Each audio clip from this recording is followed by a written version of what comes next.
Didn't affair lead to double murder? The Commonwealth's Attorney's Office has secured an indictment against Brendan Banfield for the murder of his wife Christine and the murder of Mr. Ryan. Prosecutors allege the defendant planned to run away with the family's au pair, so he killed his wife and another man. Susan, I'm gonna kill her, I'm gonna kill her. It's a case of sex, lies, and deadly deception. The au pair affair murder trial.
Moving her in as a expert in blood spatter?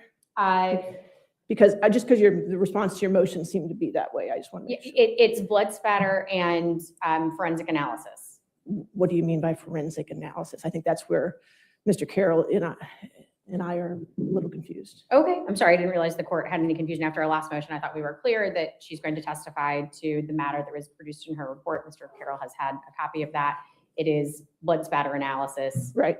Right, and Blood how spatter, yes. that appears on the crime scene. Okay, so that's all. Yes. I mean, there was a part of her report that talked about firearm reconstruction. We are not shooting. going into that at all. I think that was the main concern of Mr. Carroll. That was part of the concerns, Judge, and when they basically, Thank you. sorry, the wanderer. That's okay. That was part of the concerns, Judge, but when they withdrew their report or they committed to not presenting Right. the report, then we didn't really enter into some of the other aspects.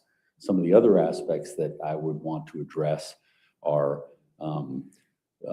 there are some leaps made in that report regarding the bloodstain pattern analysis, and there's some areas where evidence is Well, right, linked, but I understand, but is that just a cross-examination thing, or is that qualifying her as an expert? If I will say this, if it's just blood spatter analysis, then I've looked over her credentials, and I think that aside from a couple of questions, I'm not going to have any objection to it, but I do need to ask a few questions. Okay, you understand you have to ask a few questions, but it doesn't seem like that's something we have to do outside the presence of the jury if they're not going into shooting construction, reconstruction. I don't know, I'm asking you, because it just seems like it's more of you're going to object to some of the questions she might be asked or Yes. something along the lines, but not to her expertise in blood spatter. Blood spatter, I don't have an objection to her expertise. All right. And just to clarify, so we're using the correct language, it is bloodstain pattern analysis. if that That's is not fine. objectionable. Blood stain pattern analysis. You don't have objection to that, No correct? objection, no. I believe that's. All right, I think we can do that in front of the jury then, just to save a little time. After I read your response to the motion, I just want to make sure we were on the same page because it seemed like we were not on the same page. Understood. Now we're on the same page. Okay, excellent. So any other preliminary matters before the jury comes out? No, Your Honor. No, ma'am. Okay, let's get the jury.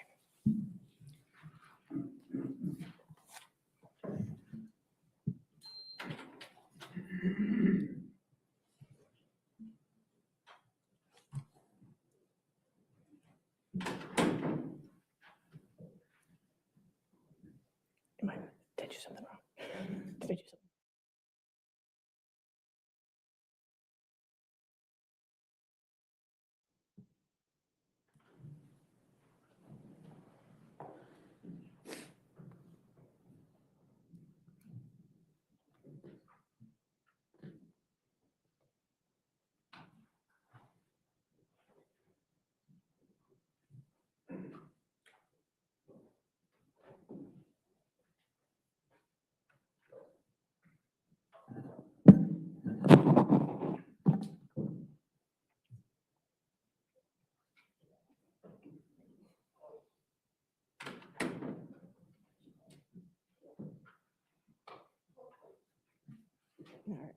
Good morning, ladies and gentlemen.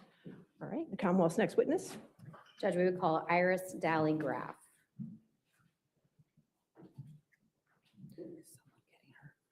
Is somebody going to get this group? I lost my witness right here. You don't have your runner. I don't. All right.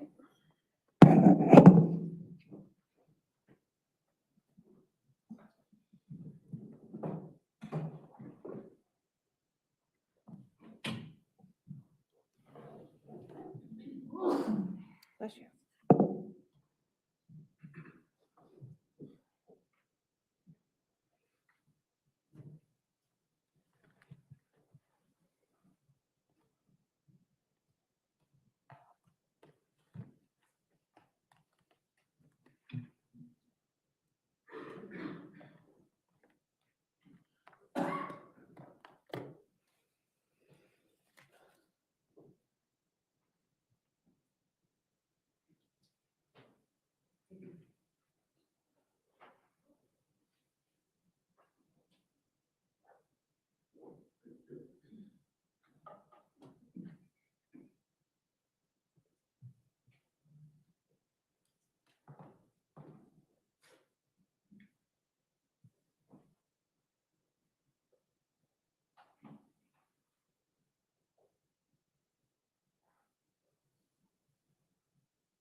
Stand right here, face down, quick, raise your right hand. You swear or affirm to testify truthfully in this case under penalty of law. I do.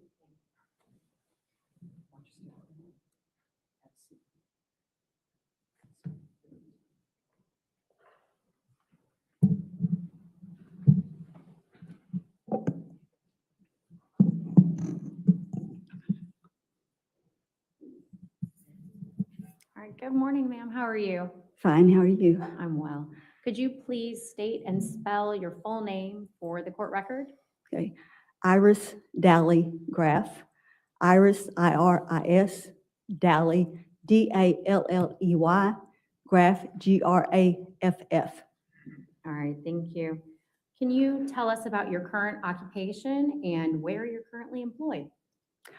I'm self-employed. My husband and I have a forensic training and consulting business. What is the name of that business? Graff Investigative and Forensic Training. Thank you. How long have you been employed as a forensic analyst? Basically going back to 1989, not all of it with the same employee. Can you tell us a little bit about your employment history? Where else have you worked? Well, in law enforcement, I began in 1989 with the Oklahoma State Bureau of Investigation, where I was a sworn agent for the state. Began in the criminalistics division, people commonly refer to as the crime lab. I did crime scene investigation and forensic serology and microscopy. I think what else. Eventually added to that bloodstain pattern analysis, trajectory and shooting analysis, forensic animation, graphics in analysis, a lot of things, eventually focusing just as a crime scene agent, where I did just the crime scene investigation, everything associated with that, and without the additional bench work in the laboratory. Left that to be, when I retired from the Bureau after 20 years, then I was a member of another company that's a forensic consulting company until, I believe it was 2016 that we separated, and my husband and I have our own company. All right. And that company that you worked for after the Bureau, what were your responsibilities there? Well, in that company, I was one of the founding members of that company, and we did primarily analysis of crime scene information, especially bloodstain pattern analysis and shooting analysis, those kinds of things. All right. Who were your clients in working for that company? It was open. It was law enforcement or anyone who was interested, anyone who wanted assistance. So some of the clients were prosecutors, some were defense attorneys, some were individuals who something happened to someone and they wanted an expert opinion.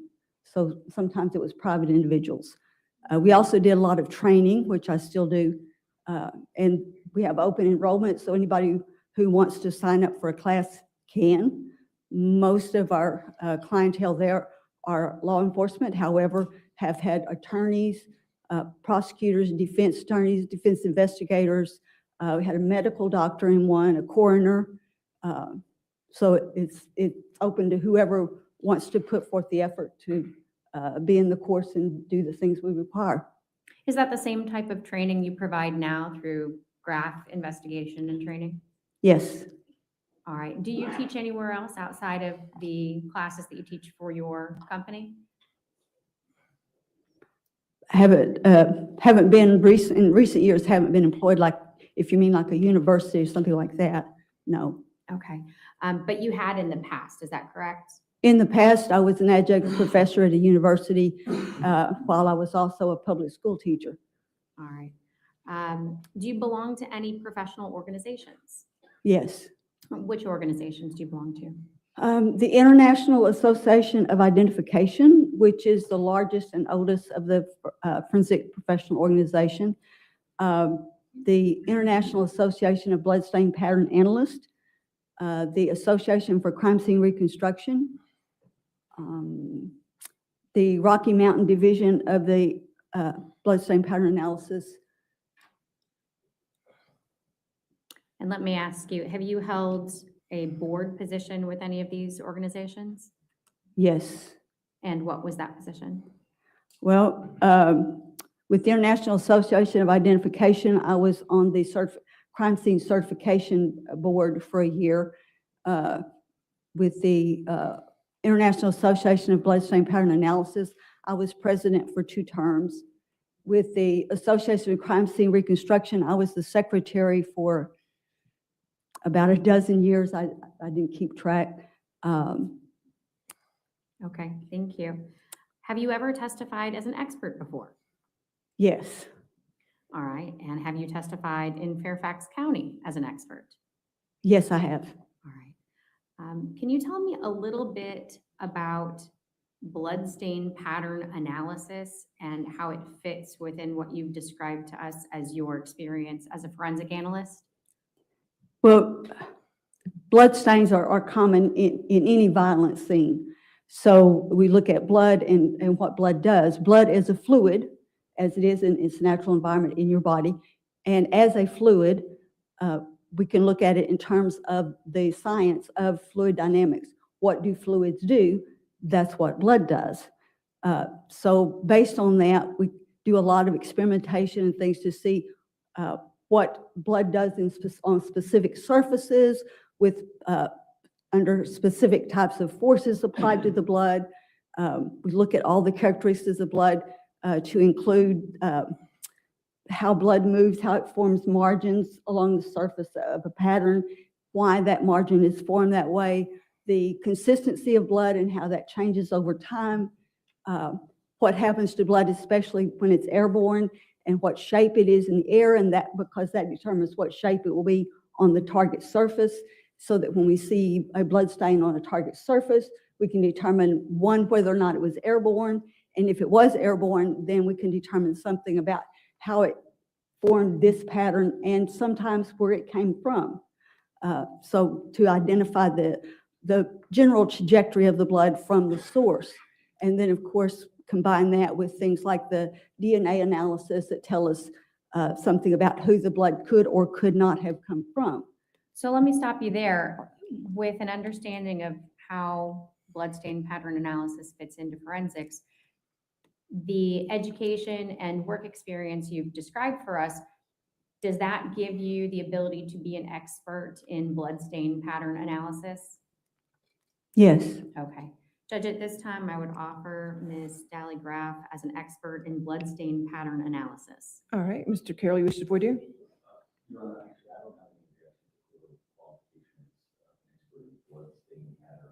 I'm sorry. It's just the jury has trouble hearing I you. apologize, Judge.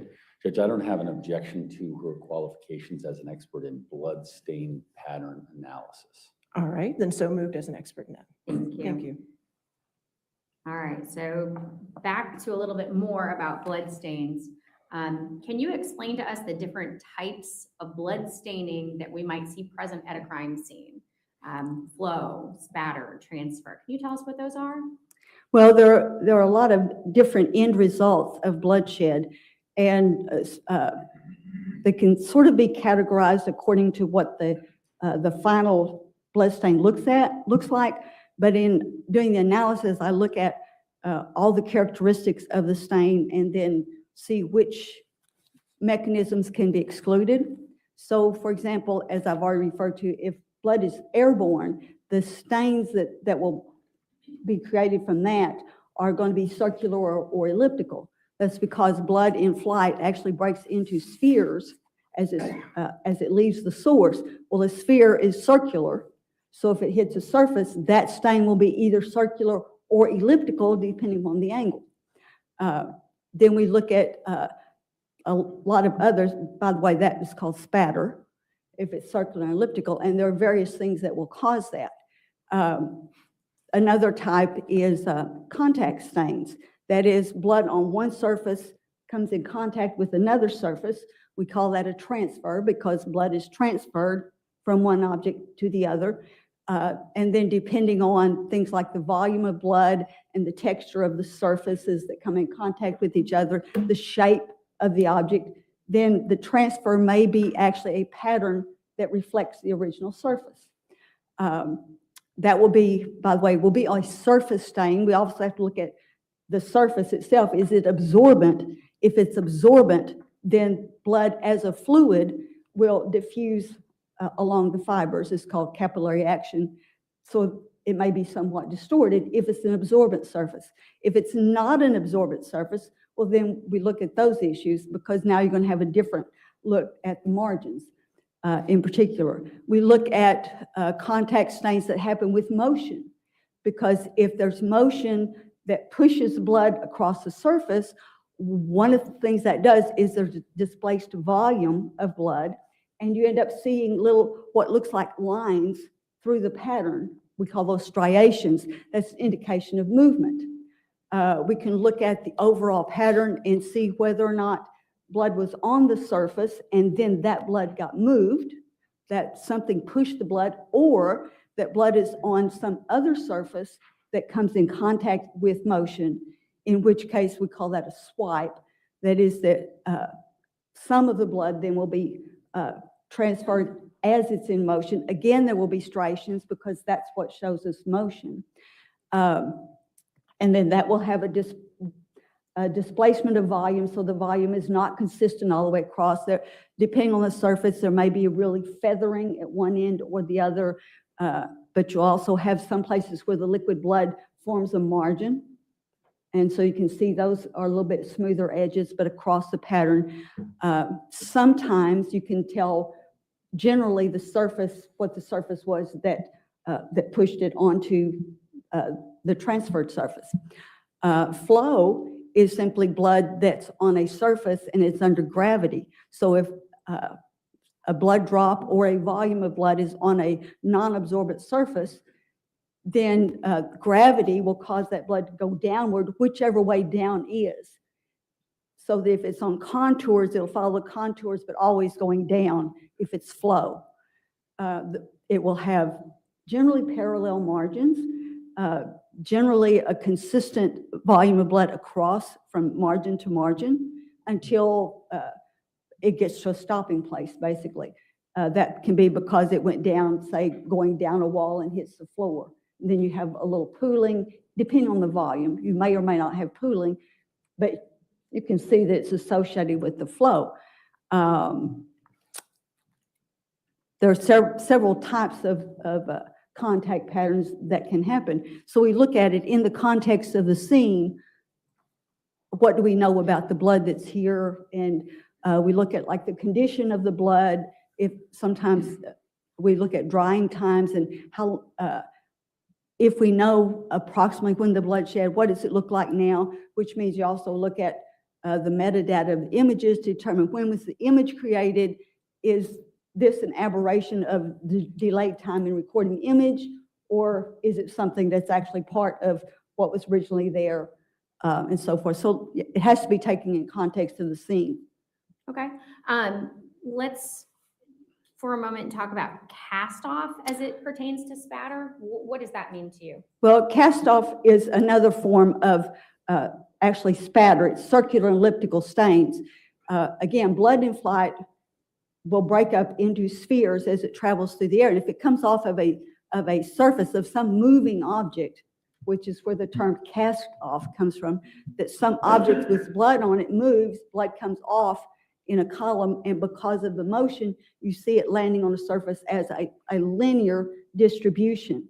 Characteristics you look at in the possibility of cast off is you're looking for circular elliptical stains with a progressive change in shape, so that if it hits at the surface at 90 degrees, it's going to be circular. If it hits at an angle, then it's going to be more elliptical. So if blood comes off of something that's moving, then you'll see this progressive change from circular to elliptical in some type of a linear distribution. So it can be a straight line or it can be a curved line, but clearly a line. So that would be a way that you look at to identify cast off. Okay. Did you have the opportunity to review photographs, video, and objects from the scene of the crime that was created when Christine Banfield and Joseph Ryan were killed? I did look at documentation specifically in the bedroom and items collected from that bedroom. Okay. In your analysis, did you have the opportunity to look at the autopsy of Christine Banfield? Yes, I did. Okay. And did you make any observations of the 8 knife wounds that she sustained, the 2 cutting wounds, and the 6 stab wounds? Your Honor, I'd object to the observations from the ME's report. All right, if you want to approach, let's sure.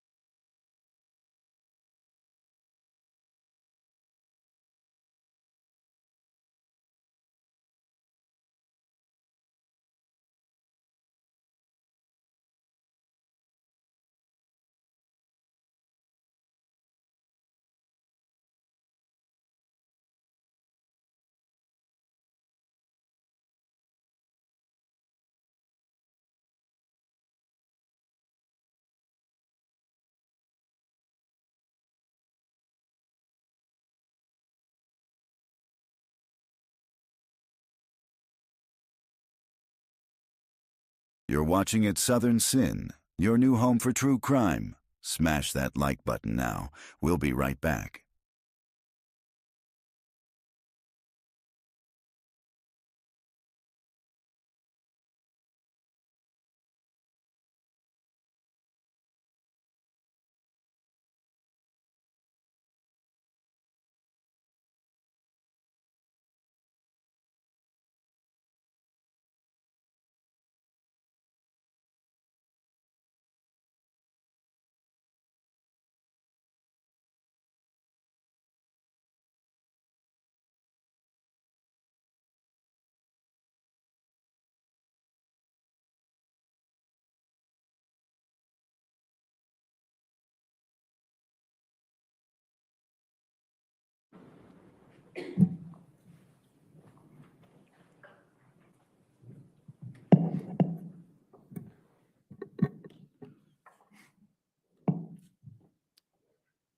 And Judge, I am going to ask the question a different way if Okay. it has the same objection.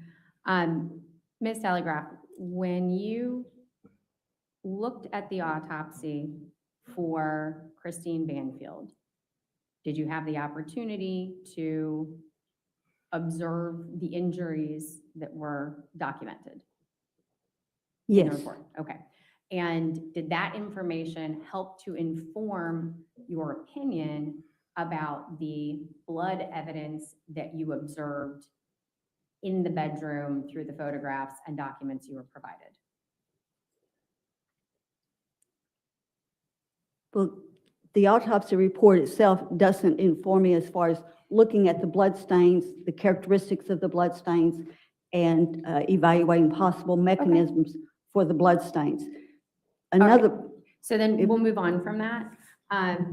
Talking about Joseph Ryan, in review of the autopsy of Joseph Ryan, as well as the photographs from the scene and the officer's body-worn camera videos, did you make any observations of the location of the blood on Joseph Ryan's face? yes. Okay. Judge, at this time, I would like to display Commonwealth's exhibit. Sorry, give me just a moment.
Your Honor, if I can have a moment, all of this was ready this morning.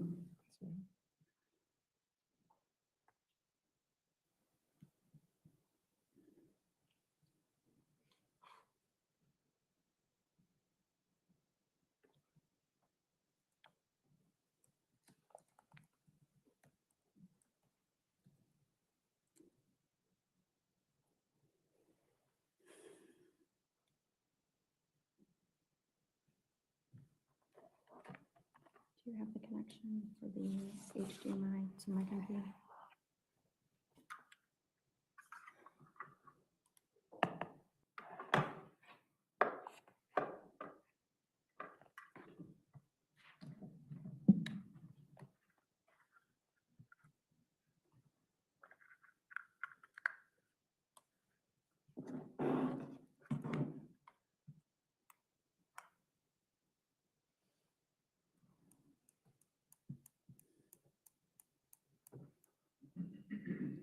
All right, Judge, I'd like to display Commonwealth's 238 to the witness and to counsel.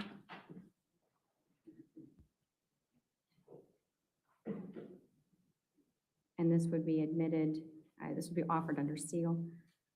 All right, any objection to 230? It disappeared. I know it disappeared because I have to, All I right. have to be creative here for just a moment. Any objection to 238? Under seal? Yes, that's fine.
Subscribe to at Southern Sin and hit the bell for when we go live.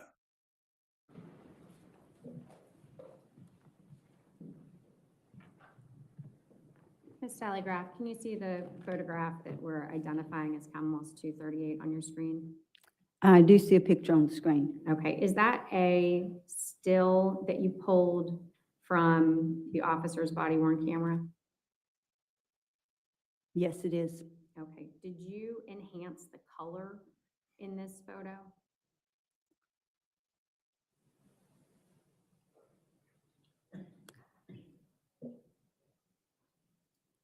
I may have shifted the histogram to make things more visible. I don't recall specifically, but one of the things because part of what I do is analyze from video as well as from still images. And if things are in shadow, then you can simply shift the histogram to make them a little more visible, which also sometimes increases the contrast. Okay. But I didn't add to the color or detract from the color. I simply shifted to make more or less visible, and without seeing the video in its raw format, I couldn't tell you exactly whether any of that is in this particular image. Okay. I see that there is a shadow on the right-hand side of the photo. If you had adjusted the histograph, would you still see that shadow, or would that have been removed?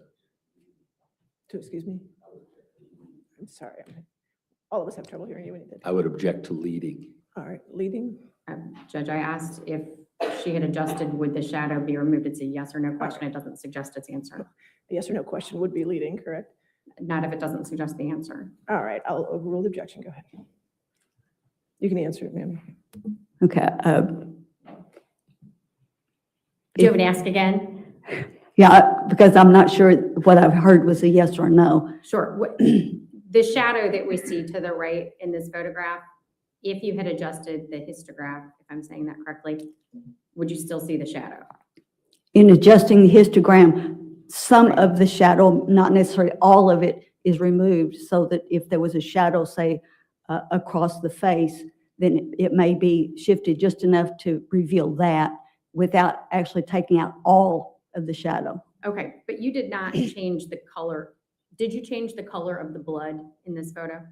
I didn't. Okay. Did you change the color of Mr. Ryan's skin in this photo? No.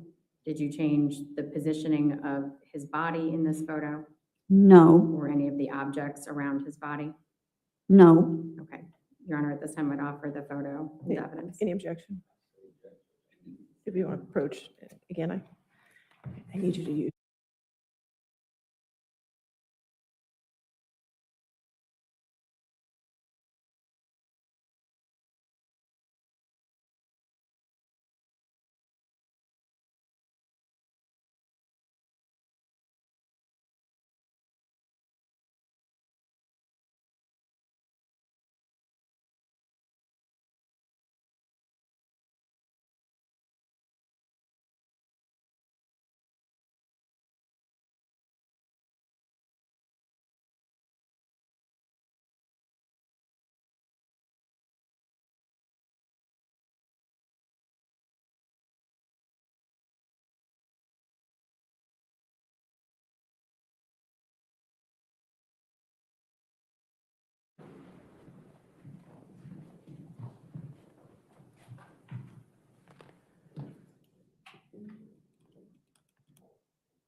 Judge, if we can terminate the display.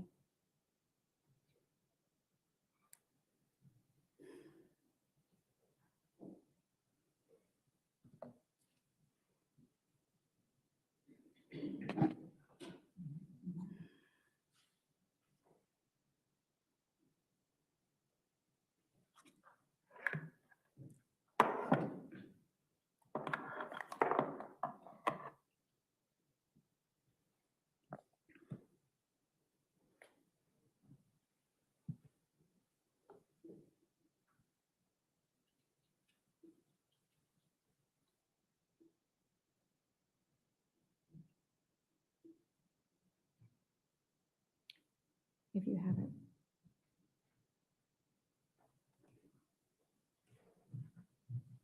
I'm just gonna move on, but I need to use it later. No, I know, like, can you get the actual frame? Thank you.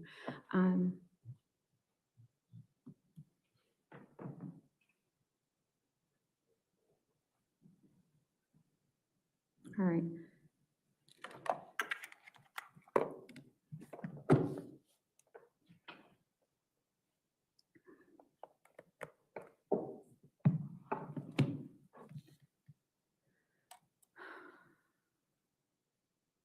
Judge, if I can have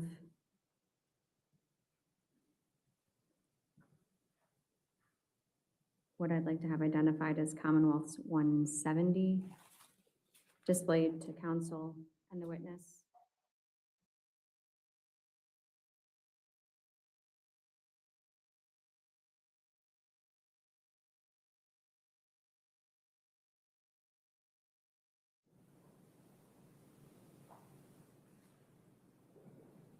All right, so let's look at your figure 16. Embedded is the original photograph and then a photograph that you have made markings on. Is that correct? Yes. Okay, do you recognize that photograph? Yes. Okay. Judge, at this time, I would offer into evidence as Commonwealth's 170 under seal this item. Any objection to this? Yes, Your Honor. I'm happy to Yeah, if you want, that's fine. approach.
All right, Judge, I'd like to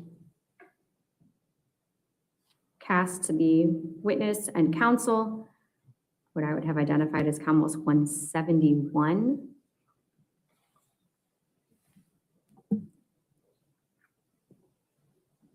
Ms. Dallygraph, do you recognize this photo? Yes. Okay. Is this the photo that you received from crime scene, specifically Fairfax County detectives, to perform your analysis? This is one of the photographs that was included. Okay. I'm going to zoom in and take you over to the lower right-hand corner of the photograph. Are you able to see Mr. Ryan's face in the corner of the photograph? Yes. Okay. Judge, at this time, the Commonwealth would offer as Commonwealth's 171, the original crime scene photograph, and we would offer that under seal. Any objection to 171? All right, 171 under seal. Okay. So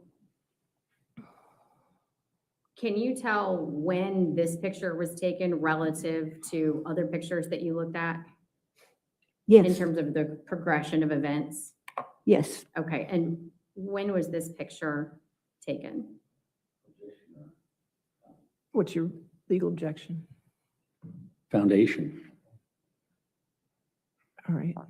Judge, I asked if she could tell when, relative to the other pictures she has received, this photo was taken. I'd like to believe her answer is not going to be a time and date. It's going to be, again, relative to what else was occurring at the crime scene to explain the location that we see here. I'm going to sustain the objection. Next Okay, question. that's fine. What do you see on Mr. Ryan's hand? I'm sorry, on Mr. Ryan's. In this photograph, what do you see on Mr. Ryan's hand? Yes, the right hand is bagged.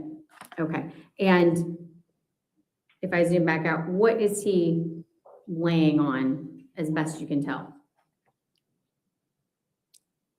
I believe it's I'm sorry, Judge, I object. I don't think you can walk it through. Your legal objection. My objection is foundational. It's Okay. also leading. All right, I'll sustain as to leading. Your next question. Sure. All right, let's just talk about his face.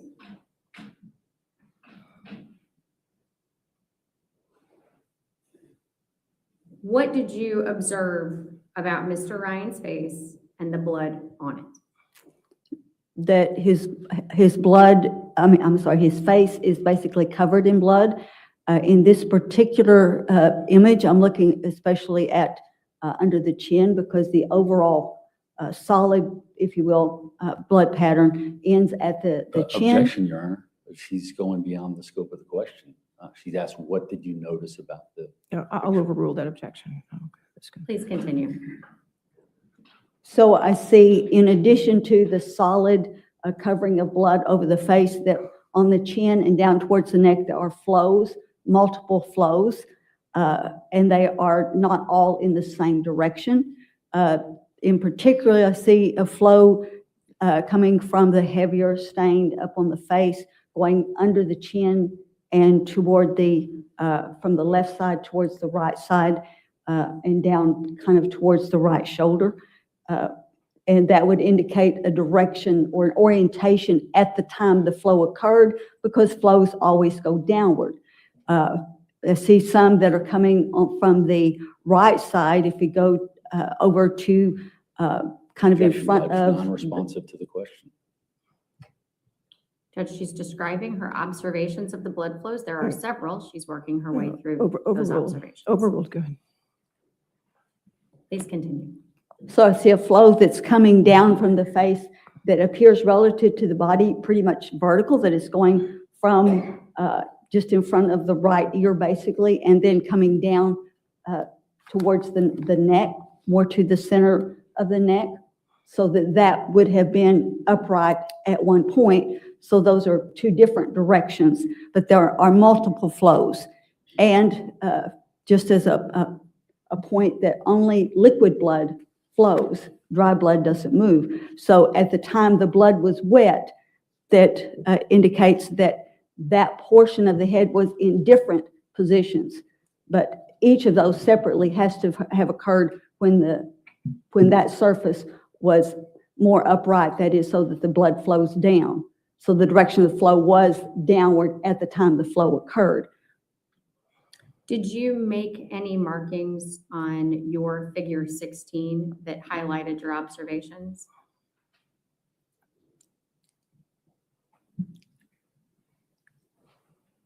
I'm sorry, I don't know which is my figure 16. Sorry, but let me do this, Judge, at this time, if we can remove the photograph from the display. And if I can cast to the witness and to counsel.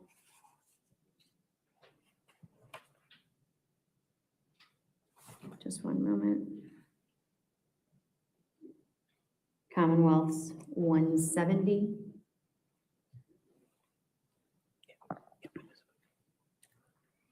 Do you recognize this photo? Yes. Is this your figure 16? Yes. And are the green markings those that you made to reference the things that you've just spoken about? Yes, I added the green arrows showing directionality of some of the flows. All right, Judge, at this time, the Commonwealth would offer into evidence as Commonwealth's 170 under seal, figure 16. All right, I'll sustain the objection. All right. Judge, is the court's software working to be able to have Ms. Graff draw on the picture in front of Yes. her and then have it printed out? Yes. All right. Ms. Graff, turning back to what was admitted as Commonwealth's 171. If I can have that published to the jury. Sorry, just one second. It skipped ahead.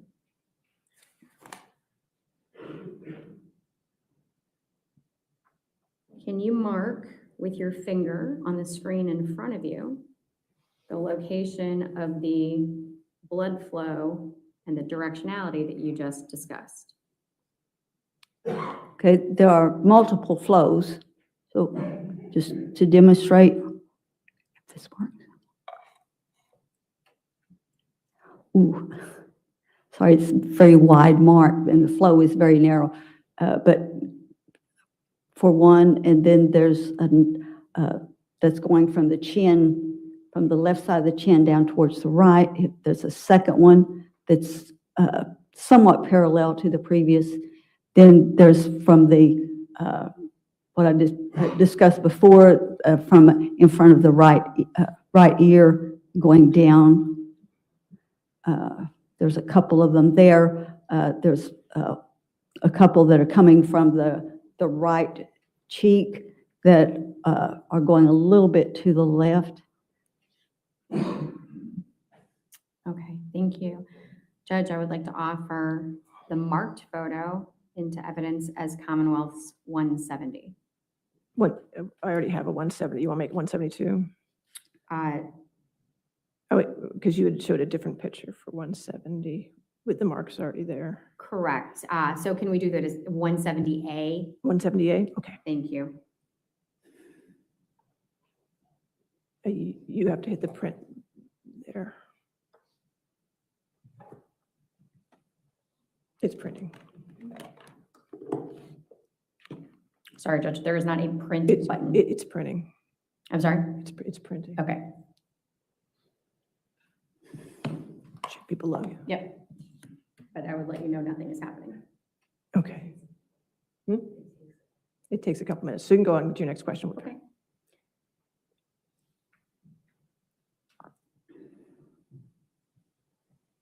All right, so if I can drop the display, please.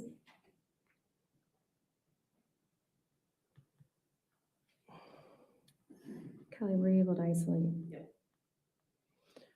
And there's no objection to 170A, is that correct? Just email it to me. All right, 170A. No objection. Okay, thank you.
Yeah, it's still not.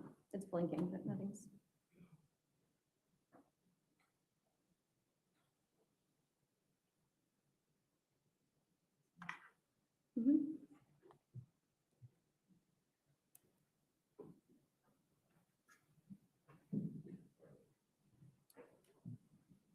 Kelly, is it in the shared drive?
Which folder? Just in the folder. It's where? It's not. It's not there. Okay. Find it.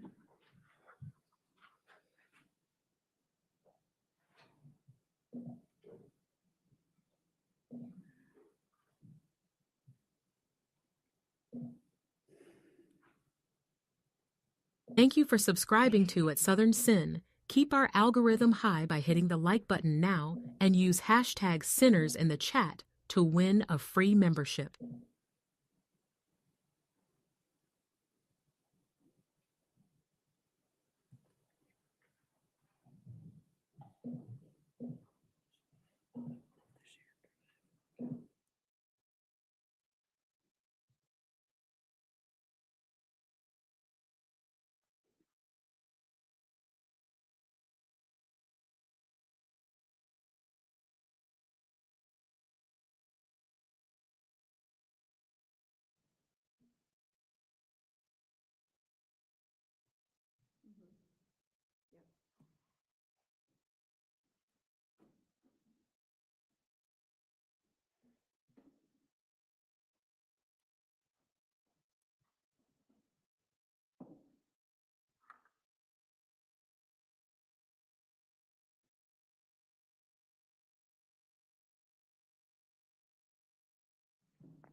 Judge, between the printer and the issue with this additional photo, I might request for 5 minutes All to, right, well, we can go ahead and take our morning recess early. Is Thank that what you. you'd like to do? yes, Okay. please. Let's go ahead and take a 15-minute recess so she can Thank get the you. pictures taken care of. Just don't talk to anybody about the case and don't do any outside research, okay?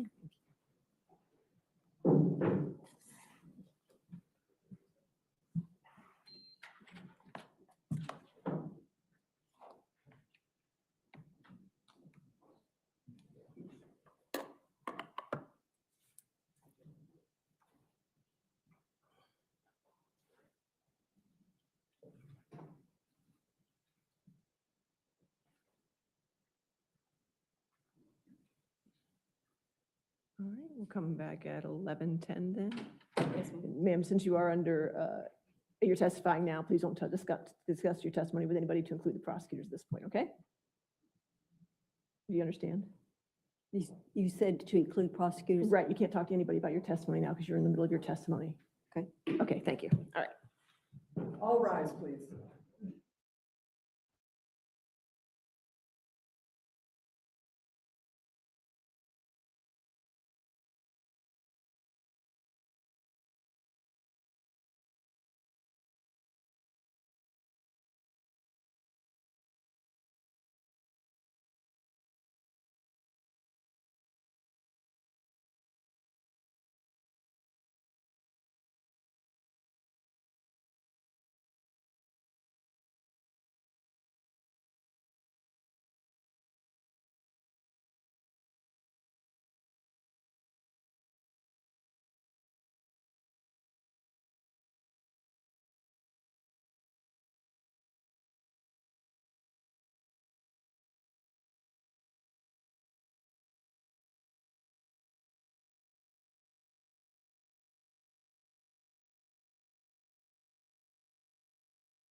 court is on a short break.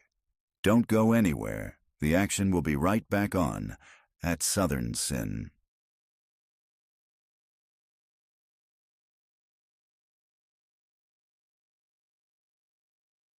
I guess you know what comes across my mind. Murder. Just murder, murder. A lot of ladies think he's attractive. Very nice, very well spoken. This is what I do with women, you know? I use my charm, use my good looks. I'm like a lion. You're the prey, I can sense it. I stand here today to announce the indictment of Wade Wilson for the murders of Christine Melton and Diane Ruiz. Both of them had been strangled. The last person that they encountered was Mr. Wade Wilson. He said he got back in the car and ran her over until she looked like spaghetti. I choked her out so she couldn't breathe anymore. I was on a rampage at this point. He's still pulling the strings from a jail cell. He's got an army of wives. That's all he's ever wanted. To advocate for someone because you think he's handsome. A rage overcomes me. Just kill, kill, kill. When I get that way, I become the devil. I'm gonna be honest with you, son. Everybody in the state thinks you're a monster. True crime just got darker. Catch the full episode on the link above. Subscribe to At Southern Sin today and hit the notification bell for more live original episodes Wednesdays at 8 p.m.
Okay. That's fine.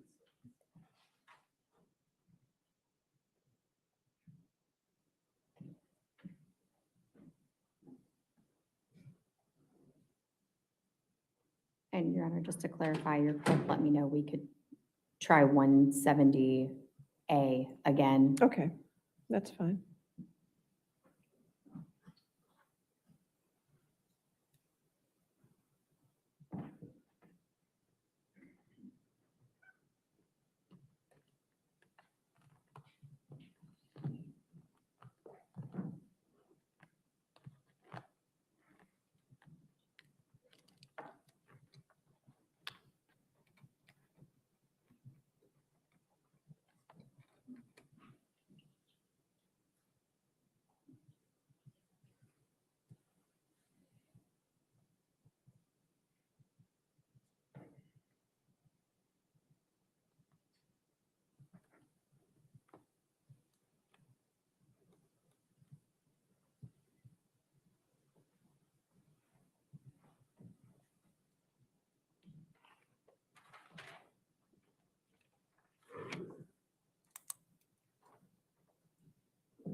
All right, your next question then? All right, thank you.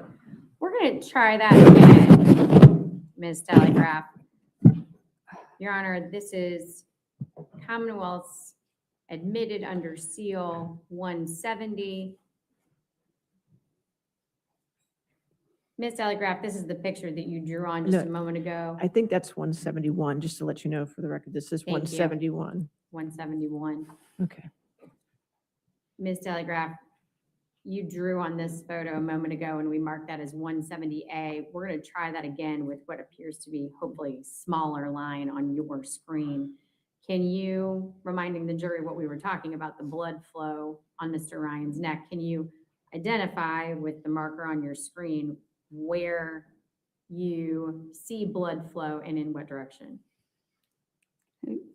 There are multiple flows, and if I can show, just going across, beginning on the right side, this will show. Good. So there's downward from the chin towards the neck, and then there's from the chin towards the right shoulder. And then there's downward from sort of in front of the right ear down towards the neck.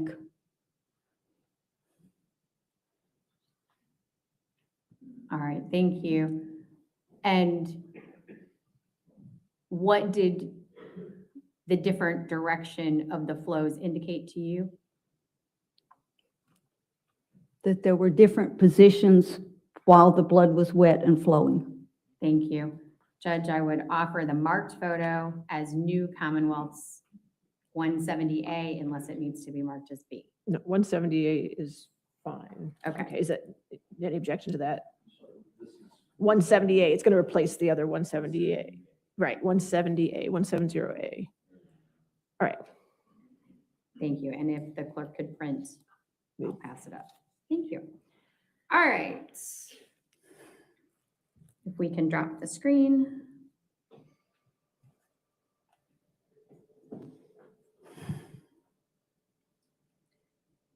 And if we can publish Commonwealth's 241 to the witness and counsel.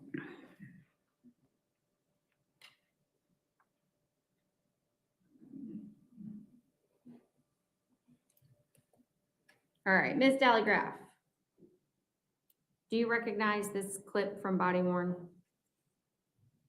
Yes. Okay.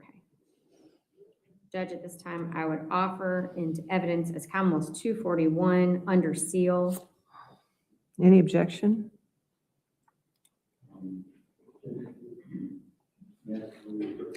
You approach? Here's your approach.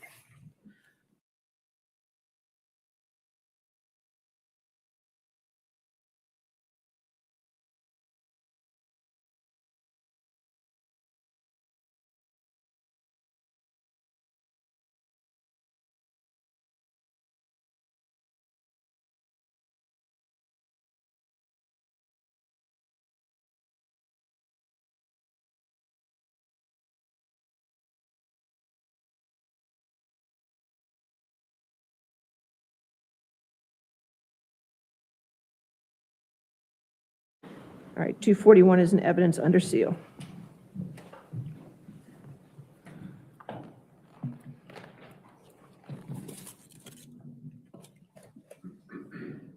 All right, so looking at this photo, what did you notice about Mr. Ryan's hand position from this body worn camera of Officer Beckner, previously admitted as Commonwealth 6?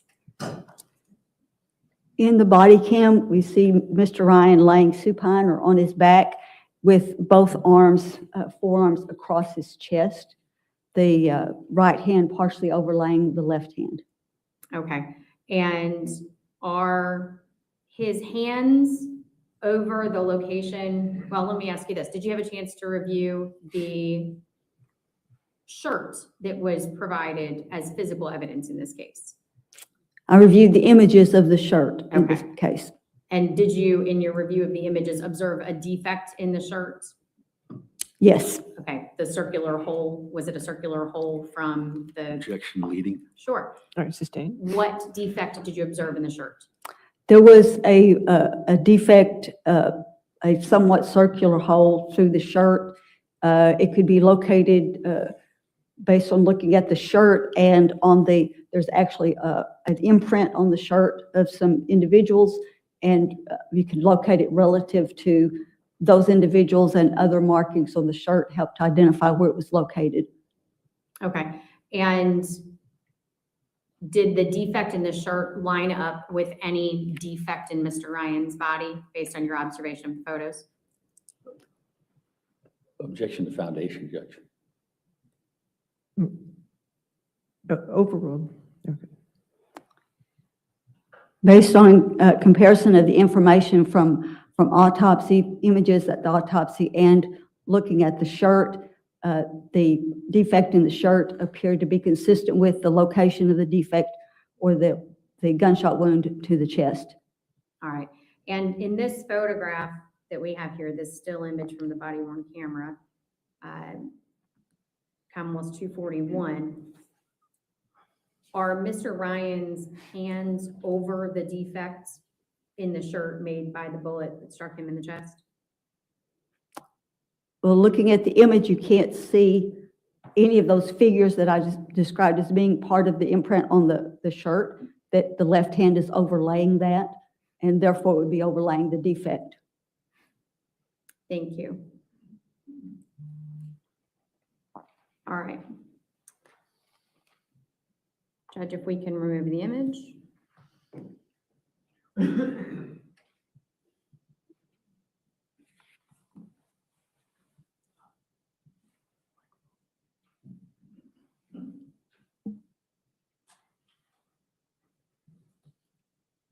Ms. Dallygraph, I'm going to ask if the court could please display to the witness and to counsel Commonwealth's 172.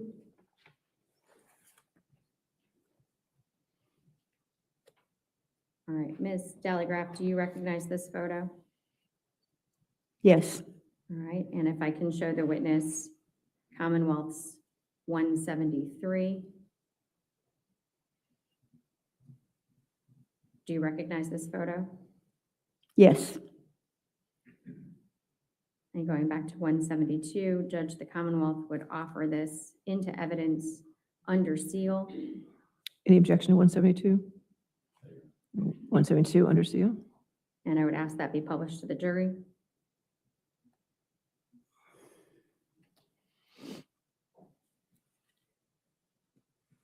And we're going to toggle back and forth if we can. I'd offer at this time, Judge, Commonwealth's 173. It need not be sealed. All right, 173, any objection? All right, 173 in evidence. And I'd ask that be published to the jury. In the gallery. All right, so resting on this photo, what observations did you make of Joseph Ryan's right hand? That there's transfer blood stain on his right hand. Okay. Did you notice anything on his arm? There's also some transfer on his arm, just below the wrist. And if I can ask you about the palm, what about this contact transfer bloodstain pattern on the right palm did you observe? The transfer is across the inside of the palm, which would be consistent with the palm being exposed at the time or the hand being open. Okay. And if I can toggle back to 172, removed from the gallery view. Yes, sir. Yes, ma'am. Tell me what you noticed about the transfer pattern on the outside of the right hand. And I'm sorry, this is the left hand. This is the right hand. What did you notice about the transfer pattern on the outside of the right hand? Okay, if I understand, you're talking about the pinky side of the right hand, that there's transfer, it appears to go around the hand across the back and around that side of the hand. Okay. And it's also on the fingers, and the pinky, the small finger, is basically covered. Okay. What did you notice about the spaces in between the fingers? That if we look at the first and second fingers, the index finger and the middle finger, you can see a line of demarcation. That is, there's a line that you can see that there's blood on one side and not blood on the other side. And what does that mean? That something shielded the blood so that it didn't go on that unstained side, such as if the fingers are simply held together at the time that the blood is deposited, then the blood would not get between the fingers. Okay, so you're holding your hand up for the jury with your fingers closed together, is that correct? Yes, with the fingers fairly tight, fairly close together, side by side. So that would obstruct blood from going between the fingers. So if blood is coming across, then it will be on the back of the fingers, but where that skin is in contact would leave this line of demarcation, the place that blood was blocked from going. Okay, thank you. And again, back to 173, when looking at the palm, do you see those same lines of demarcation?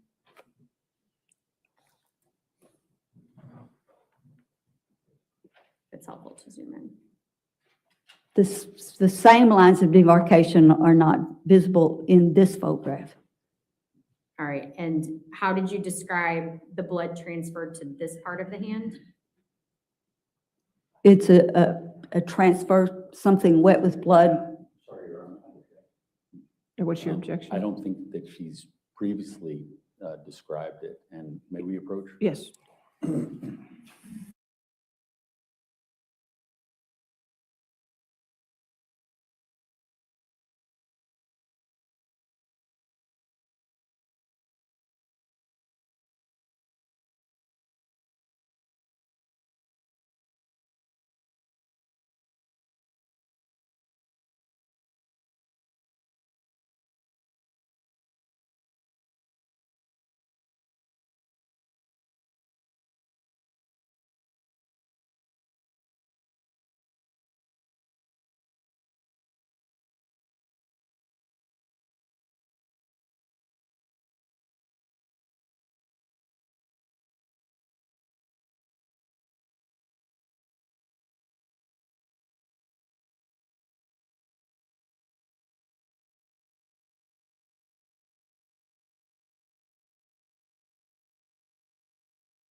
Okay, so Ms. Dallygraph, I think we were talking about the contact transfer onto the palm of the hand. Yes. Just to reset us, can you describe how that stain was created on the hand? Some surface wet with blood was in contact with the hand, so that blood transferred from the wet, bloody surface to the hand. All right, thank you.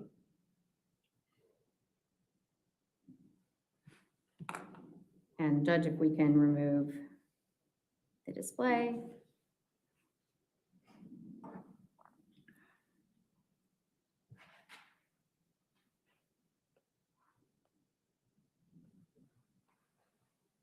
And Judge, if you would, supposing the next objection, I would ask this photo be shared with counsel and with the witness. Do you recognize this photograph? I do. Okay. And did you make markings on this photograph to highlight the areas that you just explained to the jury? I did. So Judge, rather than having her draw again on the photograph, I would offer this photo as Commonwealth's 174. Any objection? Yes, Judge, I do have an objection to the markings. No, I'll sustain the objection. All right, then we'll go back to Commonwealth's 172. If you could, mark on your screen where you observed the voids on Mr. Ryan's fingers. The lines of demarcation and the portion that's not bloodstained be where there was a blockage between the fingers.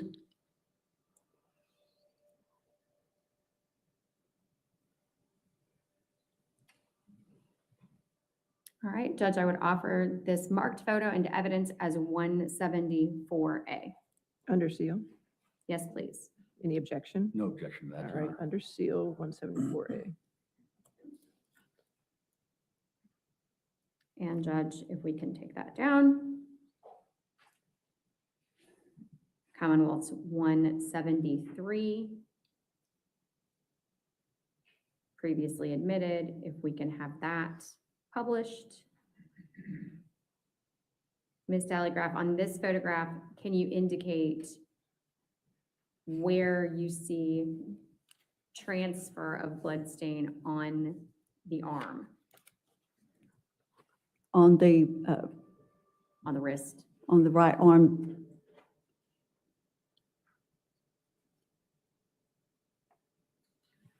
In the area inside the green marks.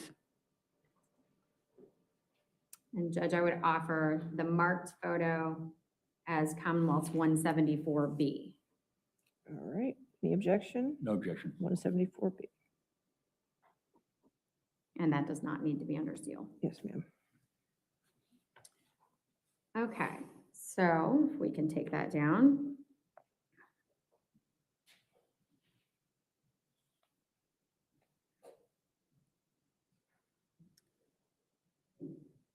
And Judge, I'd ask that Commonwealth's 175 be shared with the witness and with counsel. Ma'am, do you recognize this photo? Yes. All right, and is this Joe Ryan's left hand? Yes. Okay, what observations did you make of the blood stains on his left hand? That he has primarily transfer across the back of his left hand with some volume so that there's associated flow. All right. Did you make note of a line of demarcation? Yes. Okay, and where is that? Do you wish to offer this in evidence? I'm sorry, yes, Your Honor, I apologize. I'd offer an evidence, Commonwealth's 175. Any objection to 175? No objection. All right, 175 in evidence. All right, and if that can be published. All right. All right, so you know what, before you mark, let's talk about the rest of the hand so we can see it clearly. What other observations did you make of the blood stains on Mr. Ryan's left hand? Well, there's also transfer on his left thumb and sort of laterally, just below the left wrist. And also note that there's some volume to include what appears to be blood clots on the transfer. Okay. And can you now mark on Commonwealth's 175 the line of demarcation and the transfer that you just mentioned? Transfer across the left back of the left hand from the green line towards the fingers would be areas of transfer. Flow towards from that area towards the wrist. Then another transfer just below the left wrist. Transfer on the left thumb. Another small transfer on the outside of the left thumb. Okay.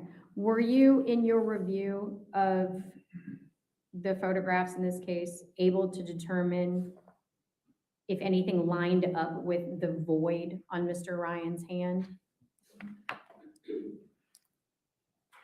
Judge, I'm going to object. I think that just the question itself goes to what we've talked about. I'll sustain the objection. That's fine. Next question. So tell us, much as you did with the right hand, how did this blood come to be on Mr. Ryan's left hand? Some object wet with blood was in contact with the back of his left hand. All right, thank you.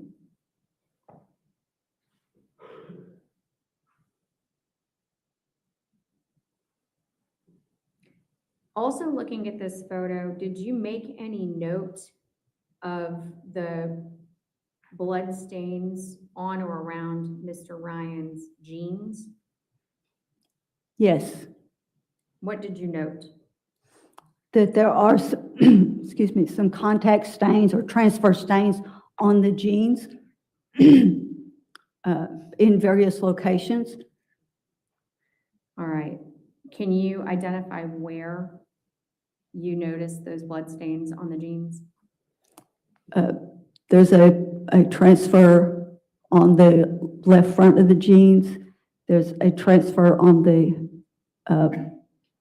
inside of the jeans waistband at the buttonhole.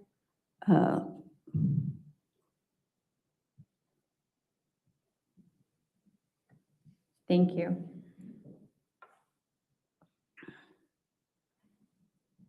Did you review the certificates of laboratory analysis submitted in this case? I did. And whose DNA profile was present in the swabs of the blood from Joe Ryan's hands? I believe there was a DNA profile from both Christine Banfield and Joseph Ryan. All right. Judge, at this time, Commonwealth would offer Commonwealth's 175A as the marked item. All right, any objection? No objection. All right, 175A.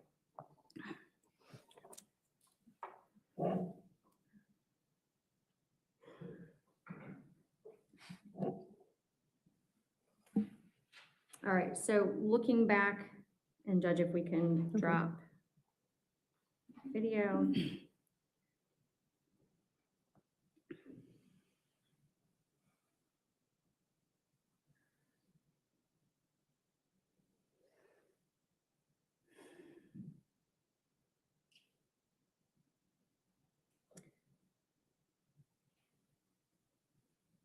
Did you have the opportunity to fully review Officer Beckner's body-worn camera?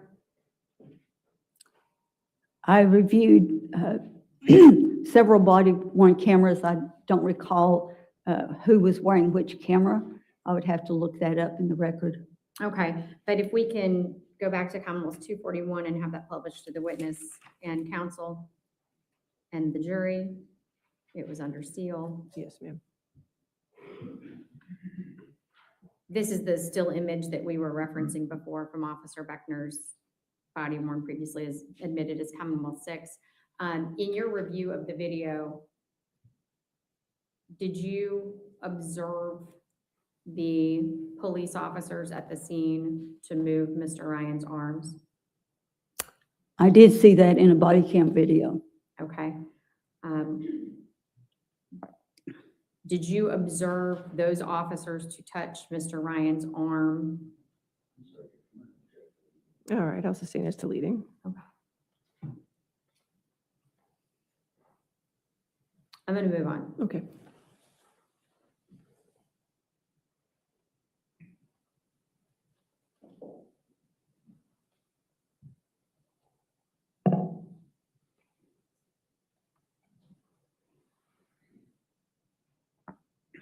All right, so looking at previously admitted Commonwealth's 123.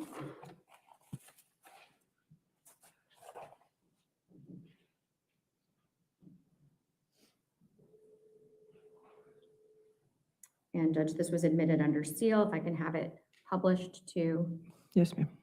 the jury, the witness, and Mr. Carroll, and counsel on the left.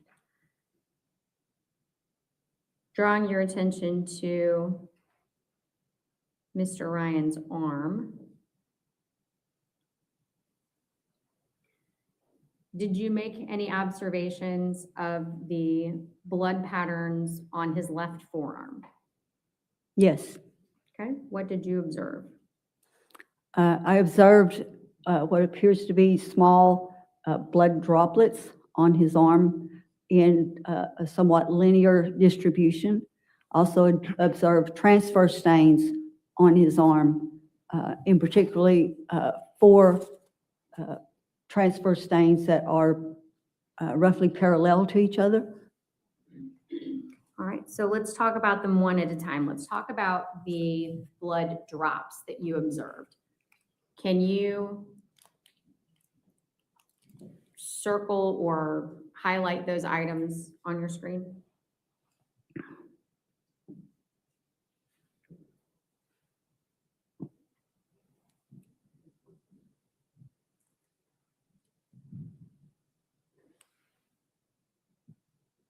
Sorry about that. Okay. And how are those blood droplets formed? These would be blood drops falling from somewhere above. Again, blood drops falling or under gravity takes them down, and when they're circular, would mean that the blood is dropping straight down. So if it makes a circular stain, that surface was fairly horizontal at the time that the blood drops were deposited. Okay. If the blood had been coming at him from an angle, what shape would they have taken? But if it's coming at an angle, then that sphere in air would translate to an elliptical shape on the surface. Okay. Judge, I would ask to print and admit this photo as Commonwealth's 170. Well, this, you want to do 123A and, nope, that's fine, 123A, keeps it clean. Yes, please.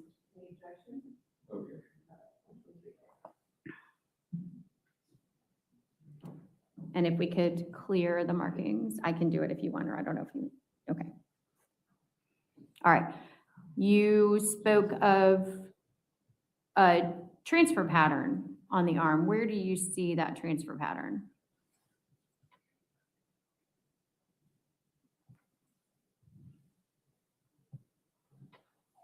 All right. Judge, if I can have this marked as Commonwealth 123B and printed.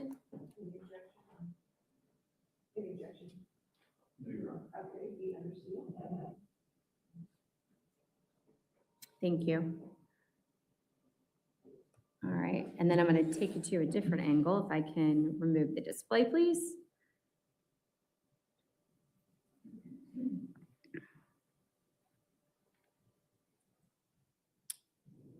If we can share Commonwealth's previously admitted 101 with the witness, the jury, and I do not believe this was under seal, Judge, but I'll defer to the court.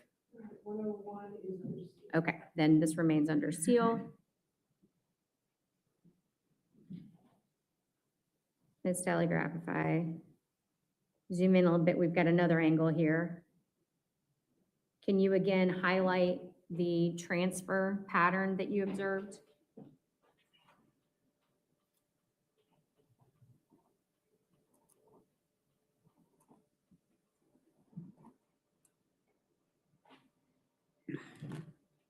Okay, thank you. And I would offer that marked photo as Commonwealth's 101A under seal.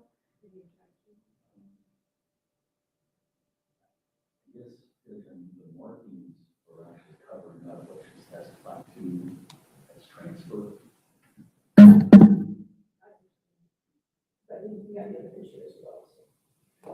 Okay, I just want to make sure there's no other connotation given to the way that was drawn. In having a circle would probably be a. I understand that's what she did.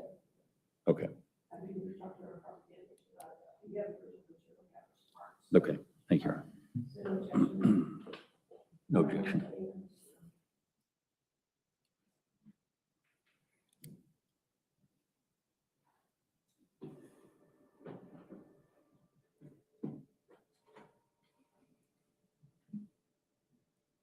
Are you able to tell us whether or not the transfer pattern was made at the same time as the drip marks?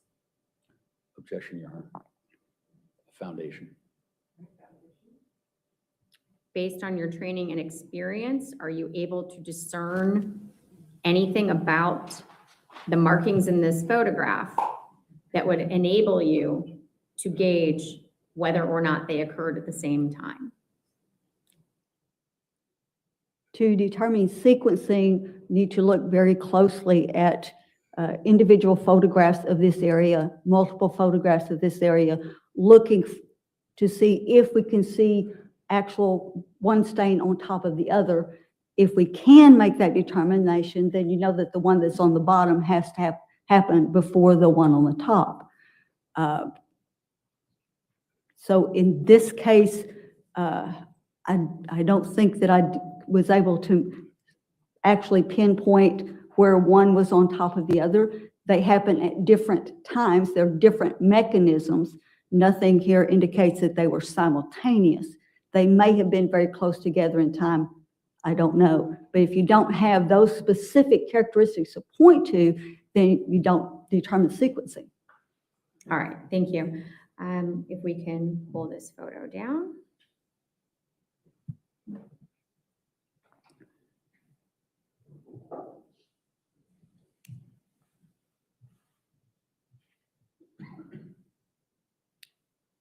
Judge, I'd like to have 181 displayed to the witness and counsel. Do you recognize this photograph? Yes. Judge, I would offer 181 under seal. Any objection?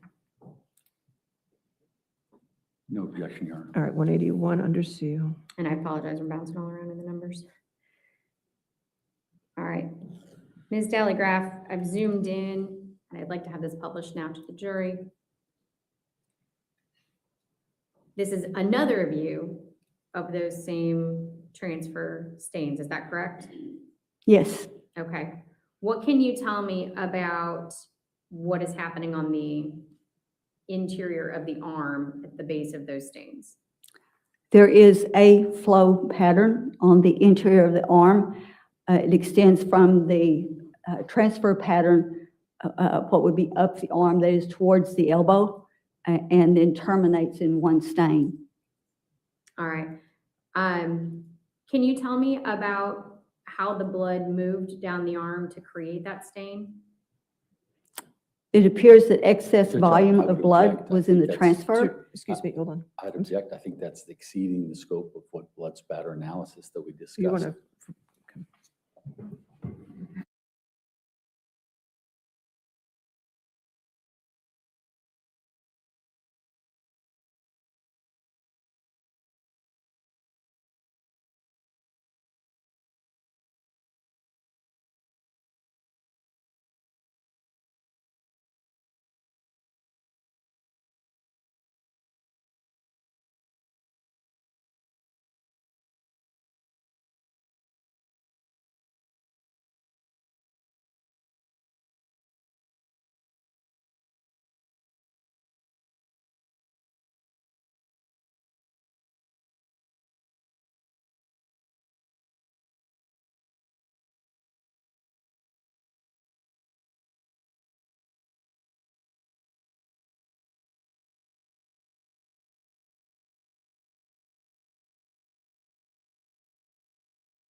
Okay, let's try again. The blood that you see from the transfer, how does that come to be or to connect to the blood that we see on the interior of the forearm? That excess volume in the transfer was flowing what would have been downward at the time in sort of toward the inner aspect of the forearm. And when a liquid drop meets a liquid drop, they merge, and then they all flow together. And this only goes a short distance, so you can see where it terminates on the inside of the arm. What would have limited its distance? Well, a limited volume for one. It's probably no more than just a really small volume from each of those transfers, just enough that it's fluid enough to flow, and as they merge together, then continue together in one flow. The blood loses energy, partly because it's leaving volume behind. There may have been more resistance on the surface at this point. The change in position, that it flows here and now you change position, so it stops because it's no longer downward. All right, and that takes me to my next question. Tell me what you would be able to say about the position of the arm when the blood was flowing based on gravity. Well, flow again is always in the direction of gravity or downward, so that means that the forearm was in some raised position so that downward would be towards the elbow instead of towards the wrist. Thank you. Is it possible that that flow led to the transfer? Objection, Your Honor. It's leading. Overruled. I'll allow that question. Well, flow doesn't become transfer. If it's flow, it's going to keep going in the direction of gravity until it loses volume or something causes it to stop. It doesn't separate. That is, blood has cohesive properties, has surface tension that holds the fluid together, which is partly why, that's part of the reason why blood in flight is a sphere. It's pulling together. So you would need something to break those forces to cause part of the flow to go one direction and part another direction.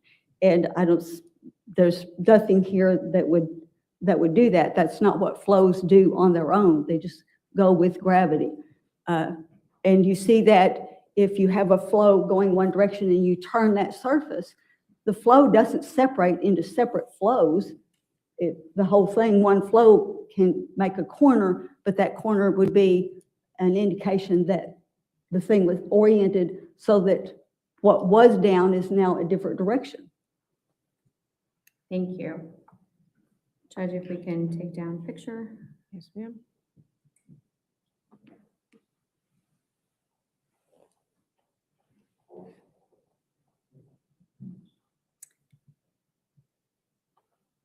I can have you take a look at Commonwealth's previously admitted 100, which was admitted under seal. Do you recognize this photo? Yes. Okay. Judge, it this time I would have it published to the jury. It is. Thank you. All right. What observations did you make in conjunction with your reading of Commonwealth's admitted 151, the lab from DLI, about Mr. Ryan's pants and any blood stains observed there?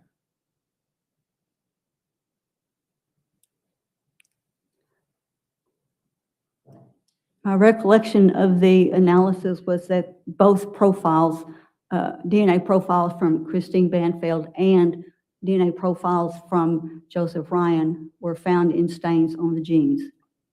All right. Let's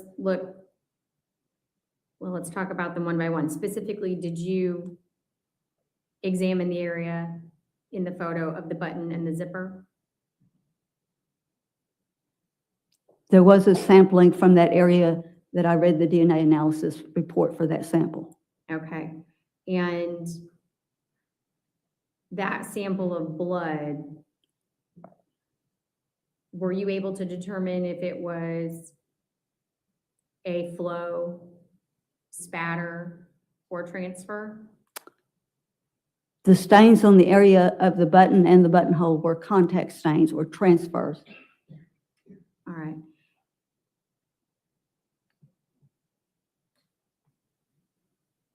Looking at, if I may advance to Commonwealth's previously admitted 101.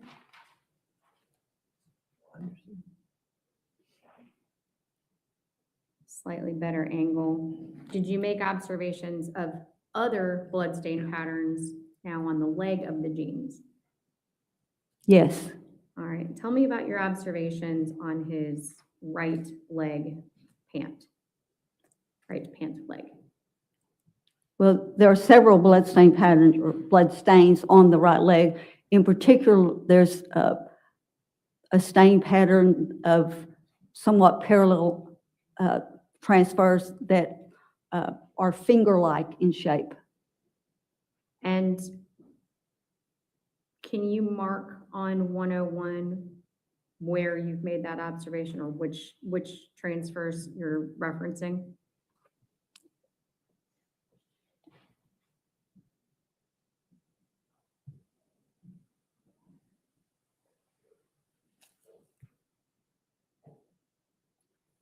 Okay. And in your review of what was previously admitted as Commonwealth's 168, the certificate of laboratory analysis from Bodie, was there a mixture of DNA found in that blood?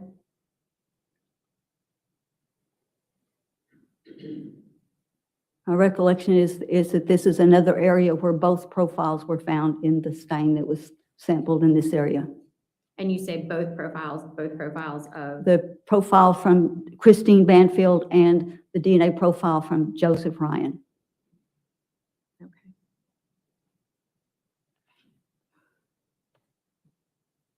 And again, could these stains be cast off or spatter? No. Could they be falling blood? No.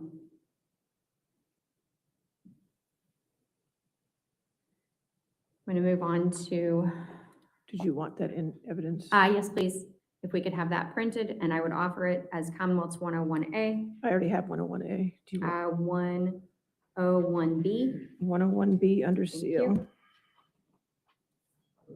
No objection. Okay. 101B under seal. All right. We can take that down.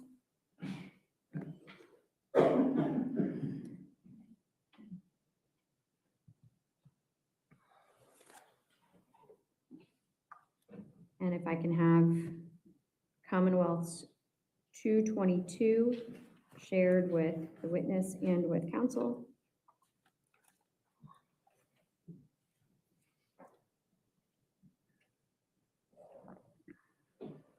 All right, do you recognize this photo? Yes. And did you examine Mr. Ryan's, this photo of Mr. Ryan's hip? Yes. Okay. Judge, at this time, I would offer the item into evidence as Commonwealth's 222. All right. Any objection? All right, 222 in evidence, not under seal, correct? Not under seal. Okay, 222.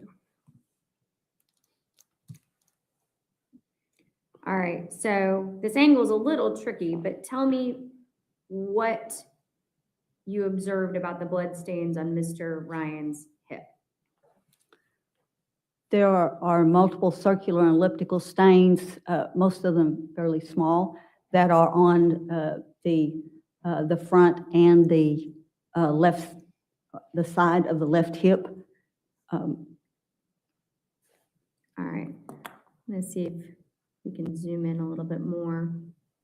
This larger stain that is now in the middle of the photo for reference, tell me what you observe about that stain. This is a larger stain. It appears to have some satellites, that is secondary blood drops.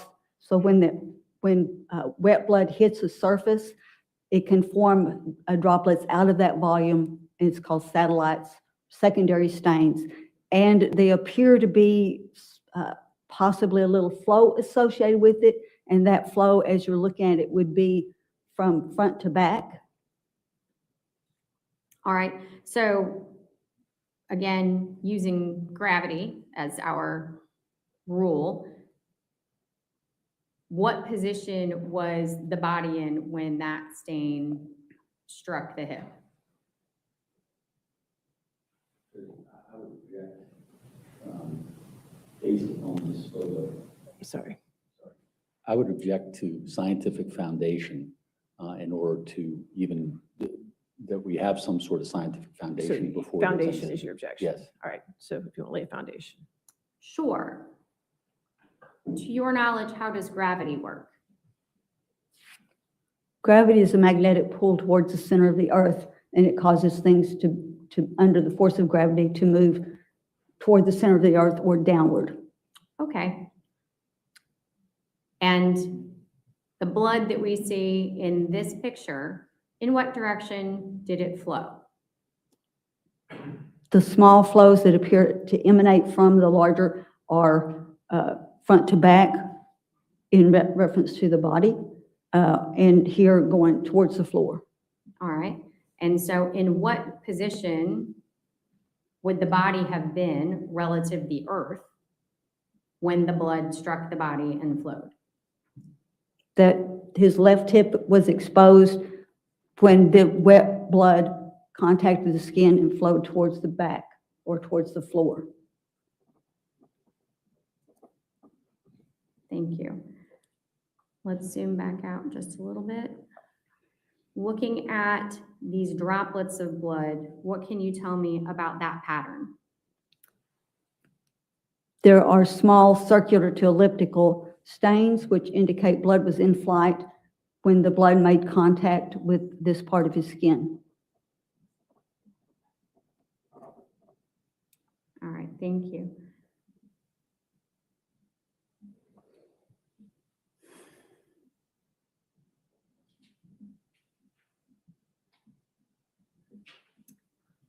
So let's move on then to what was previously admitted as Commonwealth's 133.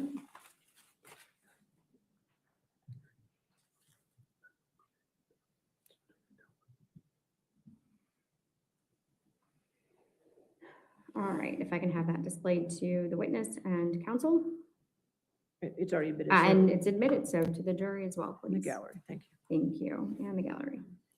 All right, Ms. Dallygraph, tell me about the blood stains that we observe on Mr. Banfield's jeans, previously admitted Commonwealth's 133. If we're looking at generally the area of the knees, that there are multiple contact stains. All right, were you able to determine whether or not those contact stains, strike that, let me rephrase. Did you have the opportunity to watch, as you've said before, the body worn camera, specifically any portion where first responders are entering the room? Yes. Okay, and did you observe Mr. Banfield's position on that body worn camera when first responders entered the room? When first officers entered the bedroom, yes. Okay. Was his position consistent with the transfer patterns that you see on the knees of the jeans? In the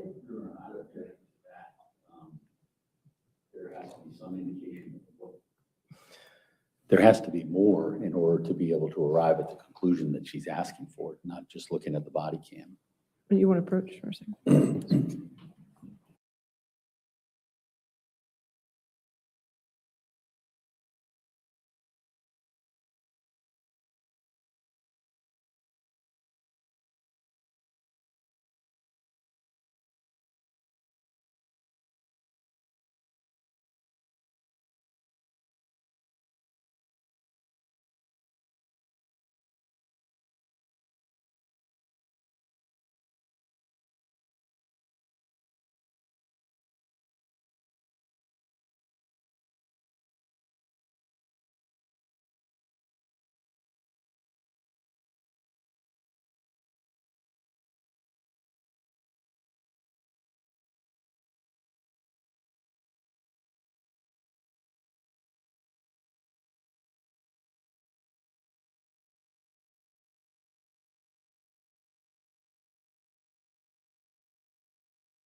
I'm trying.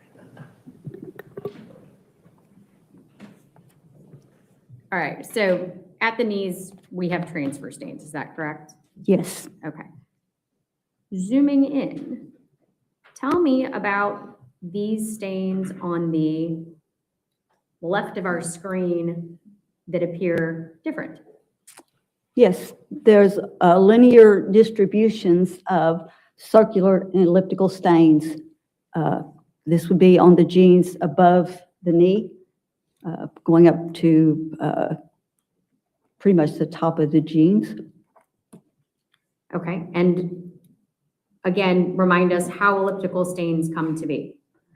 Elliptical stains occur when the sphere of blood traveling through the air comes in contact with the surface at an angle so that the circular shape of the sphere translates into an elliptical shape on the surface. Thank you. Judge, if we can take this down. All right.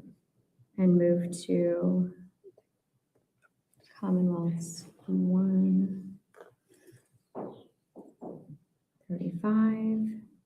If I can have this published, this is Commonwealth's previously admitted 135. All right. Is this a close-up on those stains? This is a close-up of some of those stains. Some, that's fair. All right. And if I can have the court's indulgence, pull this down for just 1 second. Yes, ma'am.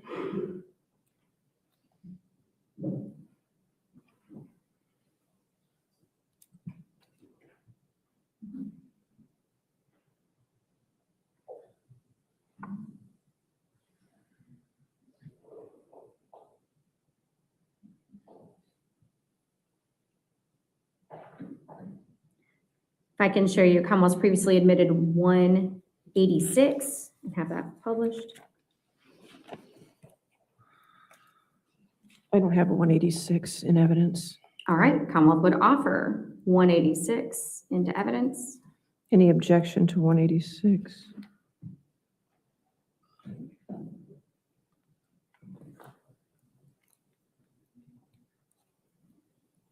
No, you're. All right, 186 in evidence. All right, so here we have the same genes in a manner that Detective Leach photographed them to allow us to see the blood more closely. Is that correct? Yes. Okay, so if you can describe your opinion or share with us your opinion about the blood spatter that we see on the left. There are linear distributions of small circular elliptical stains. They're actually from about the knee to the crotch, and just bracketed to show that general area. All right. And are those stains cast off? These stains could be cast off. They're consistent with cast off. We see some progressive change in shape looking across some of the lines. So cast off cannot be excluded as a mechanism to produce these stains. Thank you.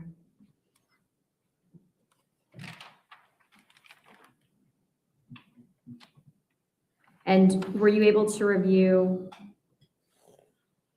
the certificate of laboratory analysis that was admitted in this case, identifying the DNA contribution to those stains? Yes. And do you recall whose DNA was found to be in those stains? The DNA profile of Christine Banfield was found in this area. Thank you.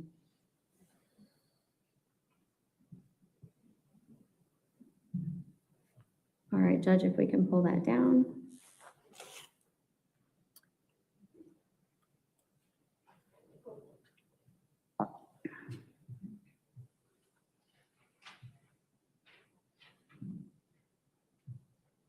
Judge, at this time, I would offer into evidence as Commonwealth's 187. Any objection to 187? No objection. All right, 187 in evidence. All right. Ms. Dallygraph, from 187, were you able to make any observations about Mr. Banfield's shoes? Yes. And I'm going to ask counsel to take a look if we can pull this down. We can display Commonwealth's 188 to counsel and the witness. Is this a photograph that you pulled from Commonwealth's 187 to highlight the blood stains that you analyzed? Yes, this actually shows parts of two different photographs, but I took out the background to focus on just the shoes and the stains on the shoes. All right, Judge, at this time, the Commonwealth would offer as Commonwealth's 188. Any this objection? Photograph, No objection. 188 in evidence. and we'd ask that it be published to That's the fine. jury in the gallery. All right, tell me about the staining that you observed on Mr. Banfield's shoes. Well, on the right shoe, where you see the one closest is the right shoe, and then the one where you're looking down at the toe area of the right shoe, there are circular stains, particularly up close to where the shoelace loops. You can see a circular stain moving out into the toe, a circular stain. On the side of the right shoe, there's a larger stain that can't be determined. It could be just a contact with something wet with blood, or it could be merging where if it's blood falling there on the side, then as it traveled in the fabric actually made one larger stain. So the mechanism cannot be determined. The left shoe appears to be a transfer from some area of wet blood. Is the blood stain or the blood stains on the right shoe, is that consistent with transfer? Or could it be consistent with transfer?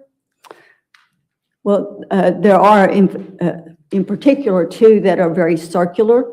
So when I do the analysis, I look at all of the pictures, all of the images in context to see if I could identify if this is transfer, then there should be a circular area somewhere of that approximate size and shape to see if I can exclude transfer, because this does appear to be a somewhat absorbent surface.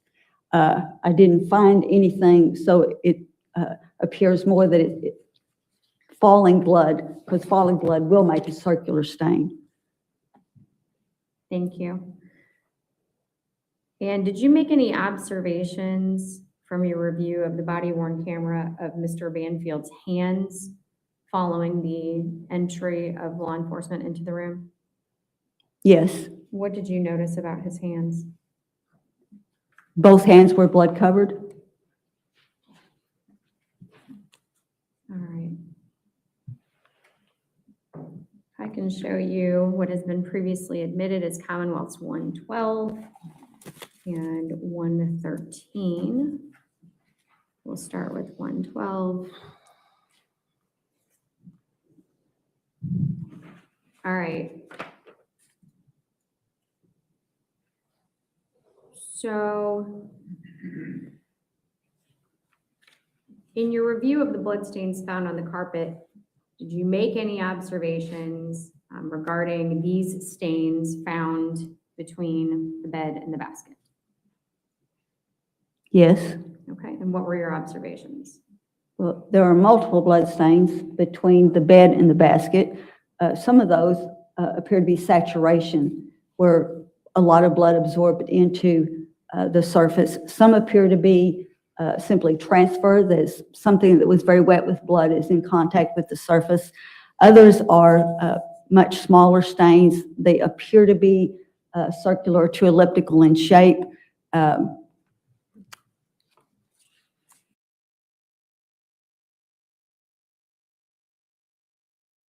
Take it little bit by little bit. Identifying this stain here at the bottom of the photo, irregular in shape, what type of stain is that? It appears to be both transfer and saturation. Okay. Were you able to identify anything that might have matched with the shape and pattern of that stain to have created the transfer? I could not determine what transferred that particular pattern.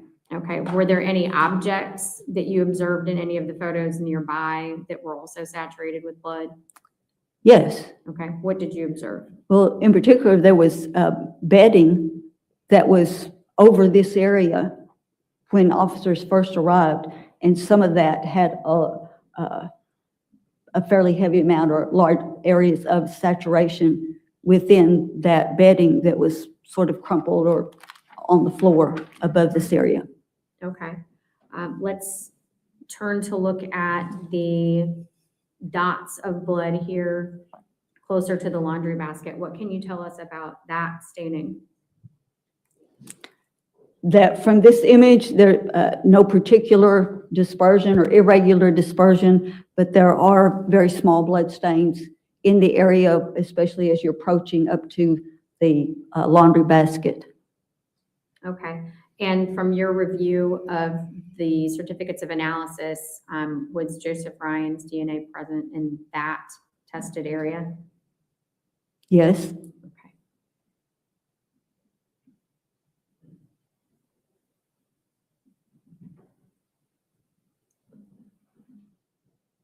I can pull this down for just a moment.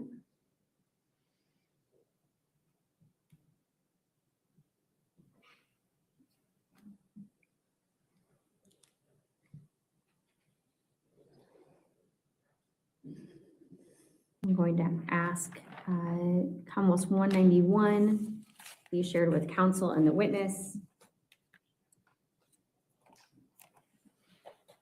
Do you recognize this photo? Yes. Okay. And the yellow circles on the photo, how did they come to be? I put the circles on the photo. Okay. Judge, at this time, the Commonwealth would offer this into evidence as Commonwealth 191.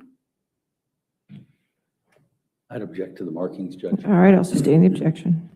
All right. If I can have this pulled down, please.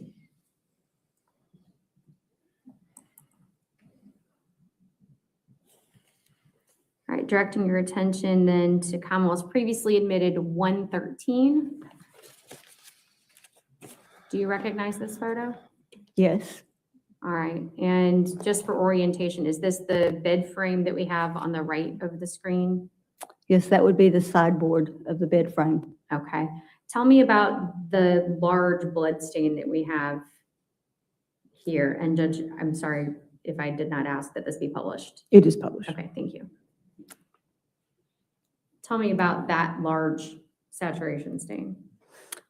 Overall, it's an indication of volume of blood that's on the surface, and I certainly would want to look under that area to see how much volume might be there.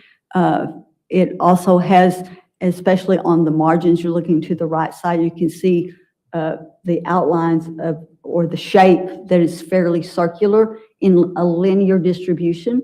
Looking at the photograph going from the top down towards the bottom, you see these, there appear to be individual circular stains.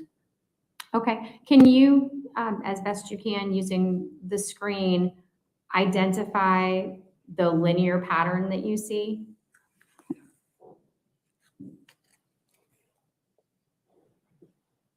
Okay, and can you draw perhaps either an arrow toward or a circle around the circular stains that you see? I'm afraid the circle around may end up too large, but yeah, let's give it a try.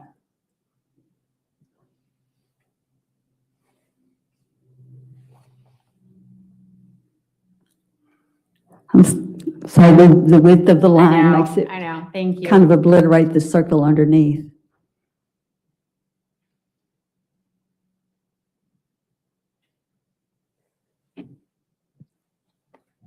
All right, thank you. And again, what is it that the nature of the circular stains mean to you? Taken together with the volume that this appears to be where a volume of blood was projected, blood drops traveling through the air, and some of those droplets fell from that trajectory down to the surface of the, in this case, the carpet.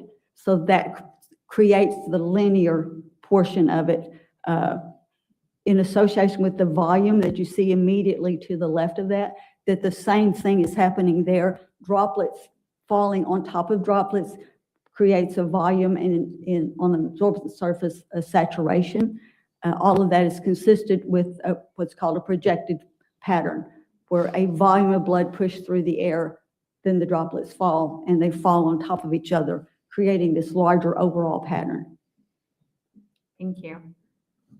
If we can pull this down, please. You don't want to print that? Oh, yes, I'm sorry. You have to put it back. If we could print, and I would offer it as 113A. Okay. I think it's It moves. off on the side. Hold on, I can make it happen. Or not.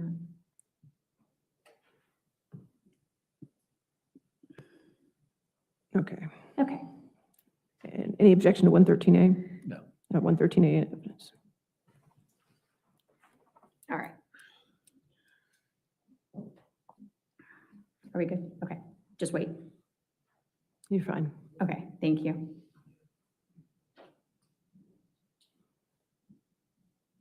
All right.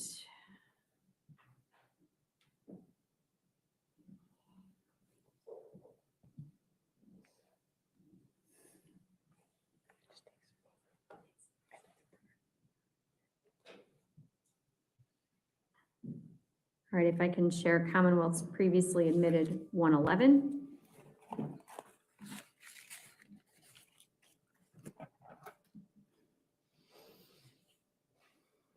All right. For location purposes, Commonwealth's 113 was a close-up of which area of the staining that we see here? It's approximately parallel to the sideboard. All right, can you make a mark, just perhaps a dot on the screen for that stain? I'm sorry, the previous pattern is what I just marked. Oh, thank you. I can't see it on mine. All right, and so looking at the area of blood below that stain, what can you tell me about those markings? Well, looking on the photograph, looking below the area that I just marked, there's at least two areas of concentration that are, as you're looking at the photograph, just below and another just to the left. These are somewhat overlaying. They indicate, there's an indication of volume. These are not, it's not just single falling blood. It's definitely not cast off or impact spatter. It's not flow. It's just areas of concentration and saturation. And can you perhaps just put a dot in the centers of those two concentrated areas? Okay, thank you. So in the perimeter around those concentrated areas, what observations did you make of the staining? But if I understand, we're talking about going around that general area. Again, there's multiple things that could move some of the blood in that area. Some of it could be transfer. That is something that's very wet with blood, could be on the surface, possibly moved from one place to the other or moving on the surface. I can't really tell. There appears to be multiple things happening. It's just, I can't identify just one and only one action in that location. Okay, well, let me ask this. If you were to draw a perimeter around the outermost edges of the blood staining that we see on the left, would the entirety of the blood contained within that perimeter be saturation? It's not all saturation, doesn't appear to be. What else does it appear to be? Well, again, some of it could be transfer, like something very bloody, either being moved in different location or moved on the carpet, either one. So it's not an even distribution through that whole area. Okay. And looking at the blood stain now to the right of the photograph, what can you tell us about that stain? That there is saturation there. There is some transfer there. There is what might be some spatter up as you're looking at the general area. There's some smaller stains, at least up just above and slightly to the right of center of the larger bloodstain area in front of that chest of drawers. Thank you. And Judge, if I can have this printed and offered into evidence as 111A. Any objection? 111A.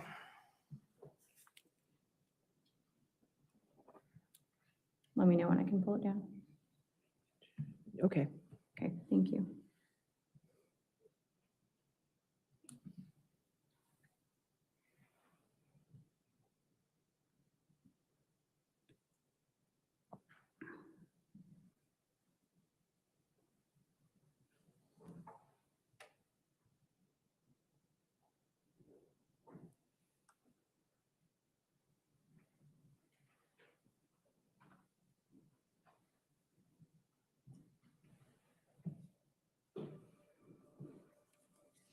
All right, Judge, if I can offer, well, if I can ask first that Commonwealth 219 be shared with the witness and with counsel.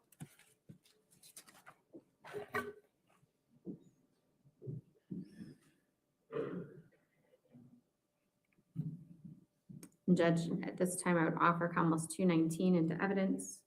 Any objection? Yes, so that's the marking, so I'll sustain the objection. All right.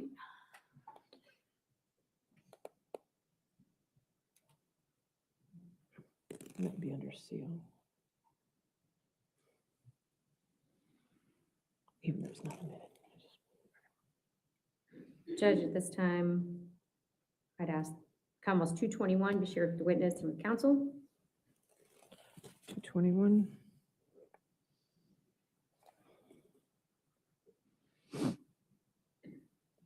All right, Ms. Dallygraph, do you recognize this photo? Yes. All right.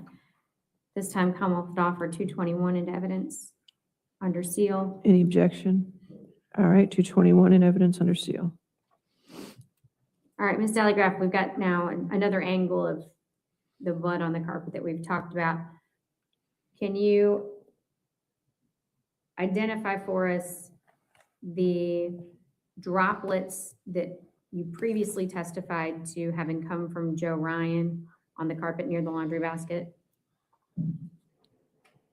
Well, there's an area that on the carpet that has smaller circular and elliptical stains between the bed and the basket. Thank you. And then did you also observe any blood stains on the wall? Yes. All right, and can you circle where those stains were observed to be? Sorry, the marking covers up. It's okay. We're gonna zoom in on it in just a moment. Judge, I would offer this as Commonwealth's 221A. I'm sorry, this is 221. Yes, 221A. And now 221A with the markings, please. Any objection? 221A under seal. Okay.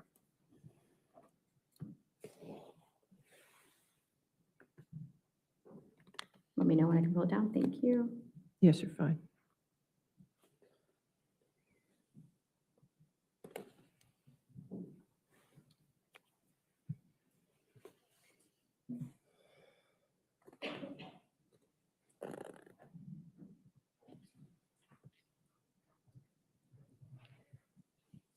I can ask to share with the witness and with counsel. Commonwealth's previously admitted 118. 118.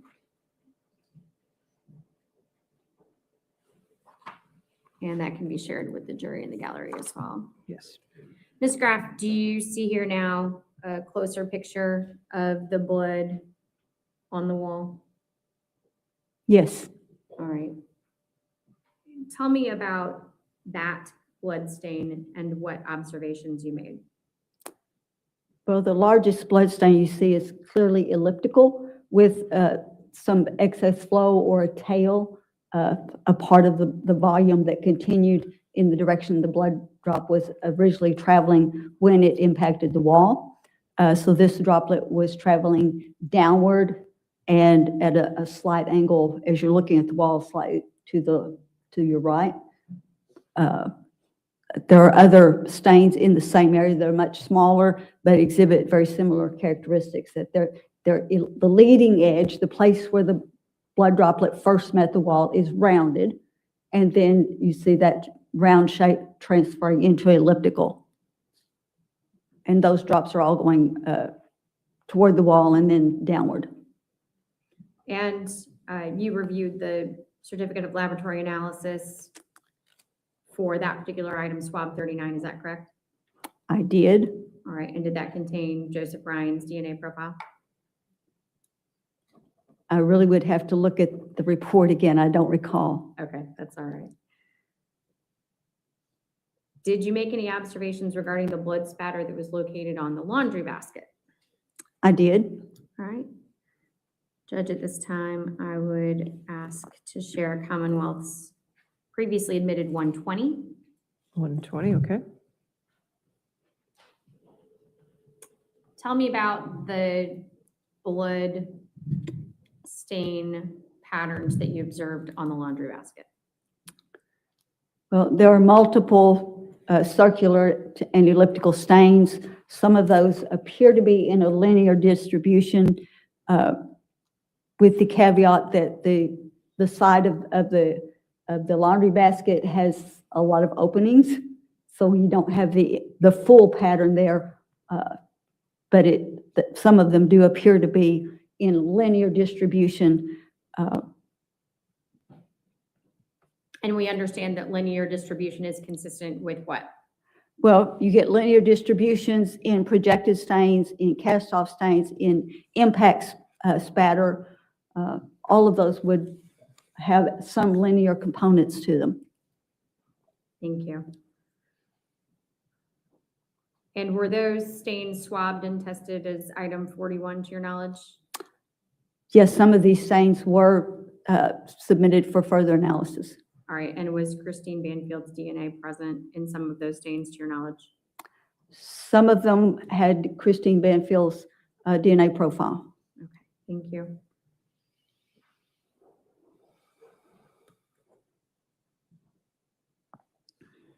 All right, Judge, if we can pull this down.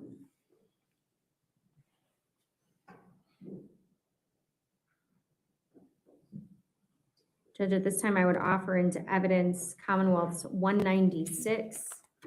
Any objection to 196? Is that a no? Okay, no objection. 196 in evidence, and thank you. Judge, I'd ask that be published. All right, Ms. Dallygraf, do you recognize this picture of Mr. Ryan's backpack?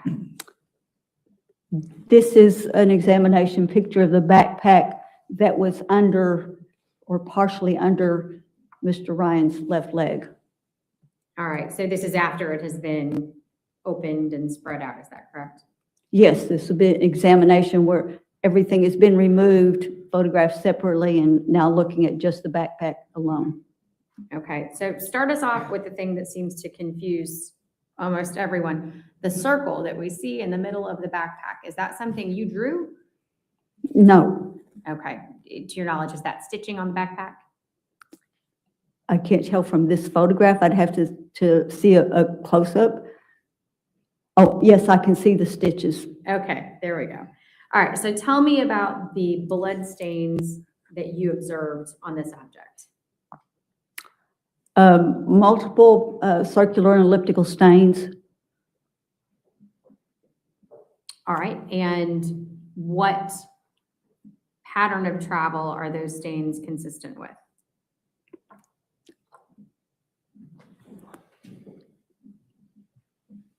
Well, some of them have some satellite or the continuation from the leading edge outward, which would indicate downward relative to looking at the photograph.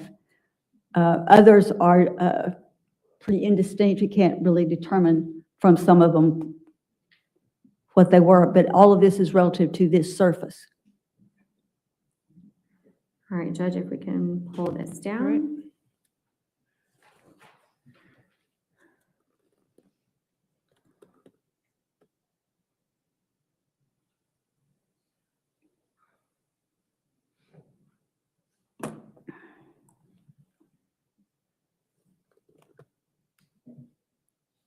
All right, and Judge, if I can share what was previously admitted as Commonwealth's 124. 124 under seal. So, Ms. Sallygraf, did you examine this photo relative to the one that we just shared and admitted into evidence as Commonwealth's 196? Yes. All right, so tell me what observations you made of the staining on the backpack as it appears in this picture relative to 196. Well, I look at it in the context of the scene, how it was originally photographed before it was moved by officers in the scene, and to identify the patterns or the shapes of the stains that we could see in the examination photograph compared to what is visible here, to see if we can see the entire pattern or the portion of the pattern, to determine if the blood is deposited while it's in the orientation, location, everything that we see in this image, just by comparing those stains during examination quality and the in-scene context. Okay, and what did your examination reveal regarding the location of these stains and the location of the items in the bag? Well, one of the largest of the stains that we saw in the previous photograph, you can see a portion of it going into a fold as you're looking down at the lining as it was laying there when they first photographed it in place. Okay, and is that consistent with the location of the objects in the bag as we see them photographed here?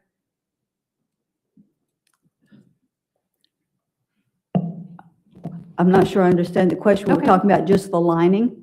Yes. Well, it appears that at least part of that lining is not exposed when we look at the overall shape of that. So we Judge, see I'm only sorry. part of that I'm shape gonna here. object to that question that we approach. I'll sustain the objection. Just ask the next question. Okay. Is the location of the items as we see them photographed here consistent with the stains that are beneath them? Objection, All Judge. right, sustain the objection. Okay.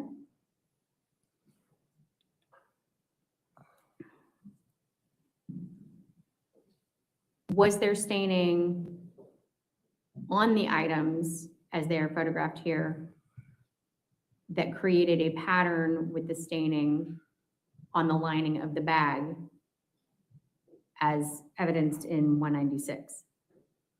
Judge, I'd object. I don't know. Well, actually, I'll see if she can answer. I'll overrule the objection. There are some small stains on some of the items. However, what I'm looking for is to see, can I see the entire pattern that was on the lining with these objects in place? If all of that staining happened with these objects in place, then we should see those Judge, I think stains. I would object. I think we're going to. All right, I'll where- sustain the objection. Next question. Okay.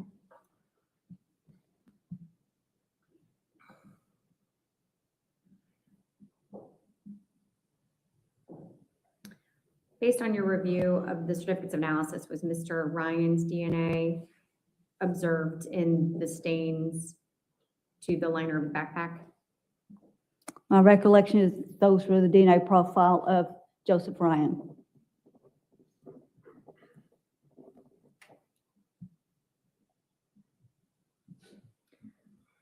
In your review of the body-worn camera, were you able to make any observations regarding the placement of the Glock 19M, Mr. Banfield's service weapon, at the time of the officer's first entry into the primary bedroom?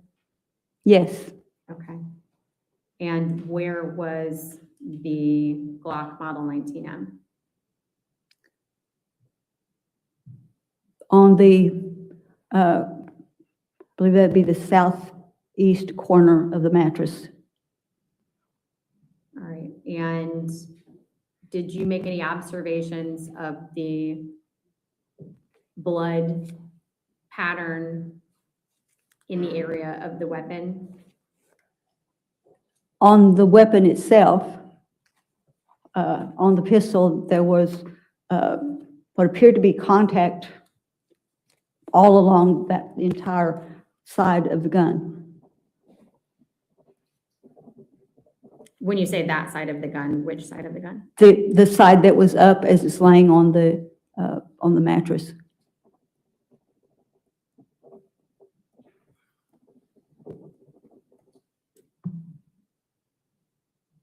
Okay.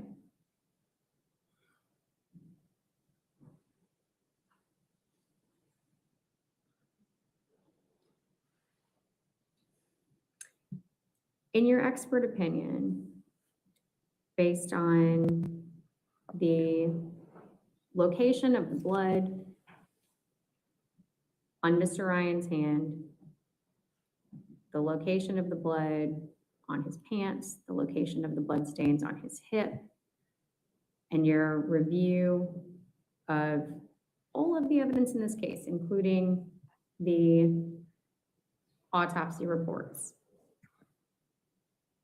are you able to opine as to whether or not Joseph Ryan was in the position where he was found when police arrived, when those blood stains were transferred? Objection, Your Honor. All right, I think this goes. Approach.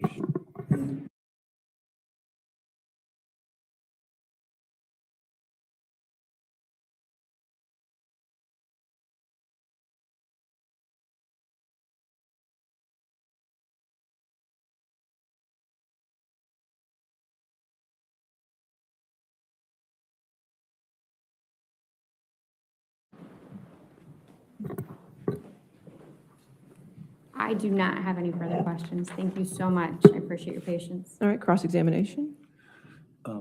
Judge, would it be appropriate to go now, or? Well, how long we is your? didn't have a break for the. I don't. Well, how long is your cross-examination? I anticipated probably being at least as much, if not Okay. more. All right, ladies and gentlemen, let's go ahead and take our lunch break now. So we'll come back then at 1:45 to give you an hour. Okay. So again, do not discuss the case and don't do any outside research. Okay. We'll see you at 1:45.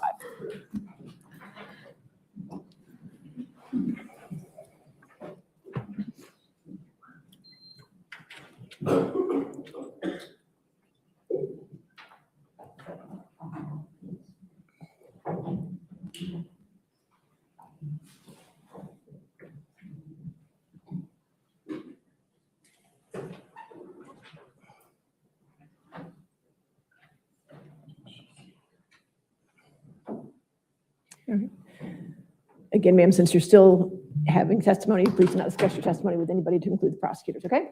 All right, thank you. See you at 1:45. All right.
I guess you know what comes across my mind.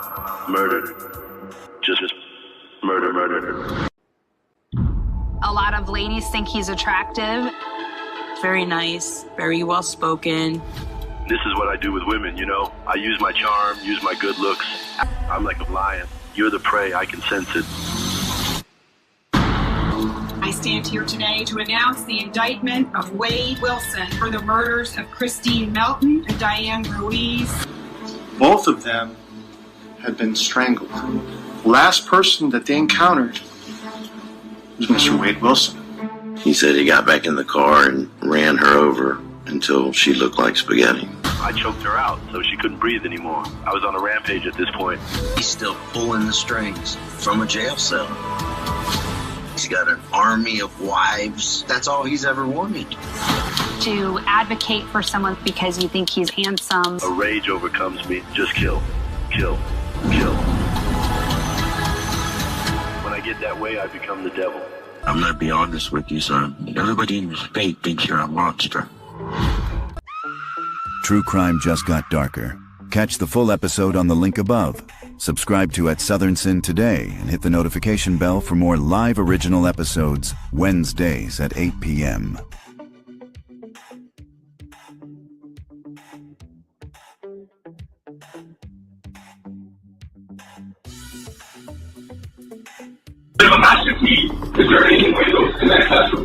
May 24th, 2022.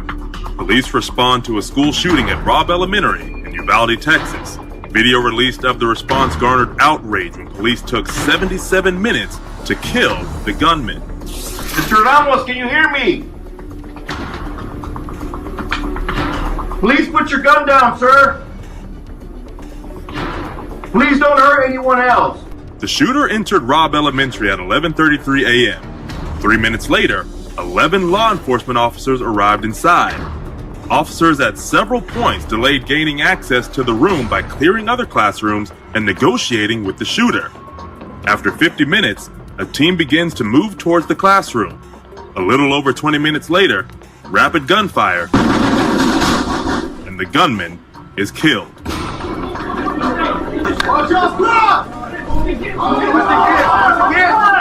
I just don't know what was going through those policemen's minds that tragic day, but you know, everything said, there was just no action. 19 students and 2 teachers were killed by the gunman, and 17 survivors were hurt.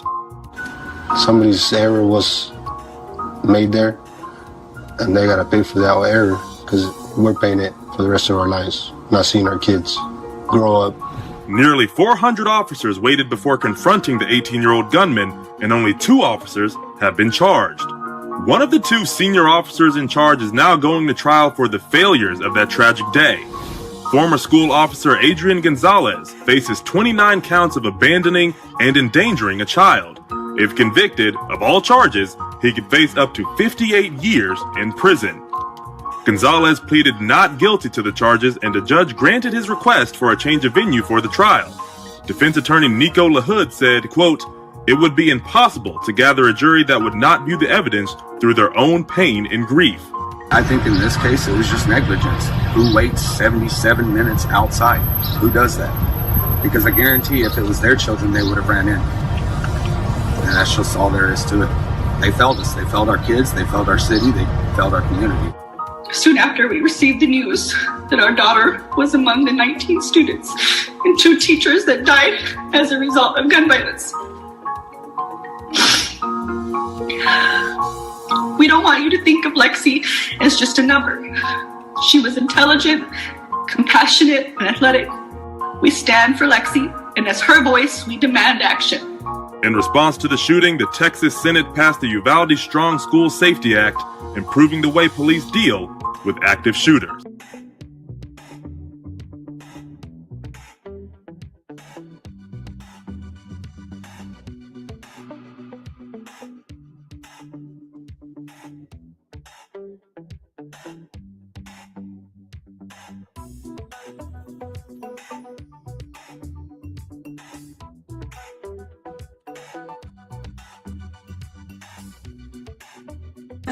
Didn't the affair lead to double murder?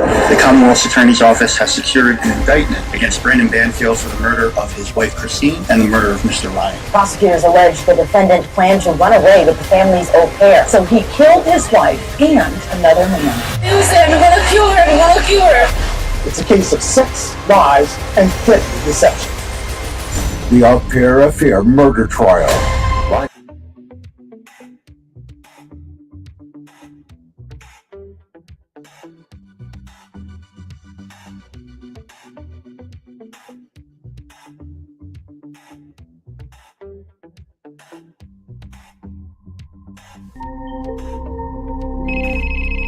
Hey Jody, Detective Steve Flores, Main Service on the Police Department. Oh, hey, how are you? Good. You need to talk to me about something?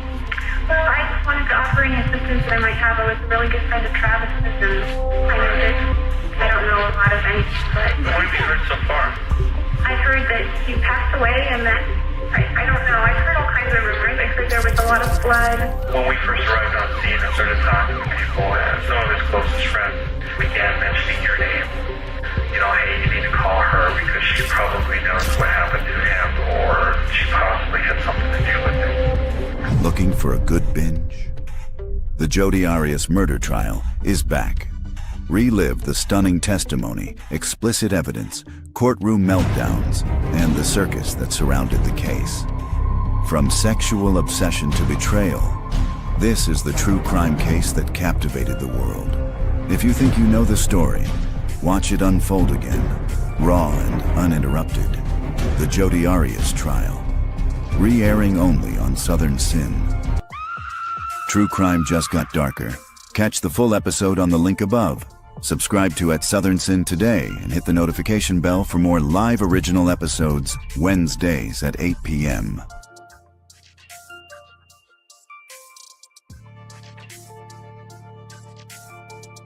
Every trial has a story the jury never hears, where the truth lives outside the courtroom. Join our host Dara Kennedy and the sharpest legal minds in the business for a new riveting show, Reasonable Doubt, What the Jury Doesn't Hear. No grandstanding, no spin, just the arguments that could change everything. Tonight, one question dominates the Rob Reiner murder case. What made powerhouse attorney Alan Jackson walk away? And can a public defender really carry a death penalty case? Emotions explode in the Uvalde school shooting trial against Officer Adrian Gonzalez. And shocking questions surface in the YNW double homicide retrial. Was there witness tampering? All of it is breaking on at Southern Sin.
Didn't the affair lead to double murder? The Commonwealth's Attorney's Office has secured an indictment against Brendan Banfield for the murder of his wife Christine and the murder of Mr. Ryan. Prosecutors allege the defendant planned to run away with the family's au pair, so he killed his wife and another man. Susan, I'm gonna kill her, I'm gonna kill her. It's a case of sex, lies, and threatened deception. The au pair affair murder trial.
All right, cross-examination.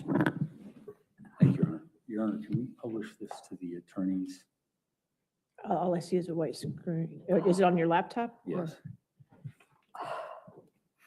Hold on a minute, we just have to switch it over. Yeah, Okay. thank you. Just to the witness and the attorneys? The witness and the attorneys, yes, Okay. thank you.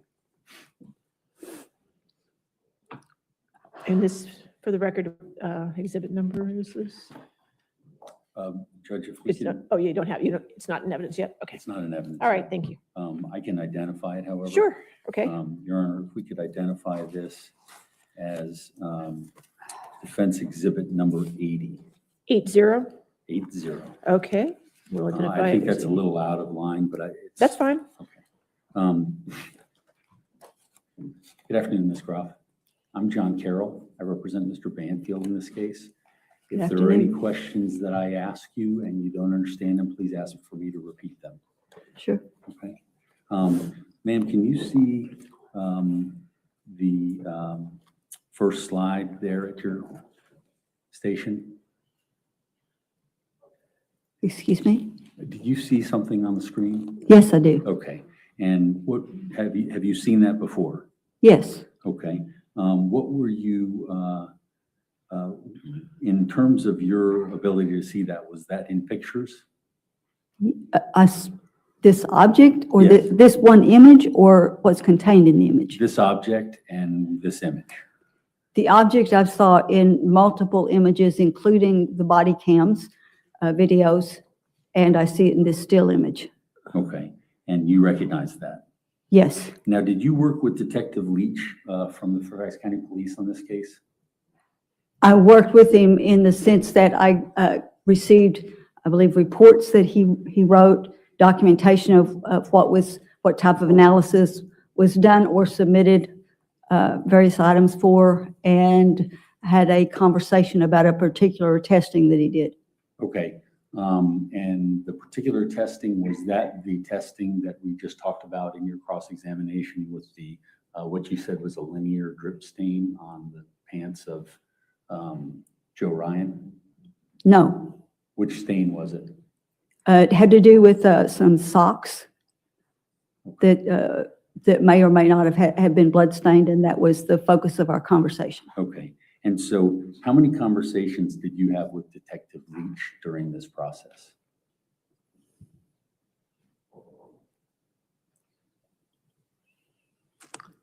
I only remember one specific meeting that he was present where we had a one-on-one conversation about items in this case. Okay. And was that here in Fairfax that this meeting Yes. took place? Yes. And were you present for that here, or were you in a virtual situation?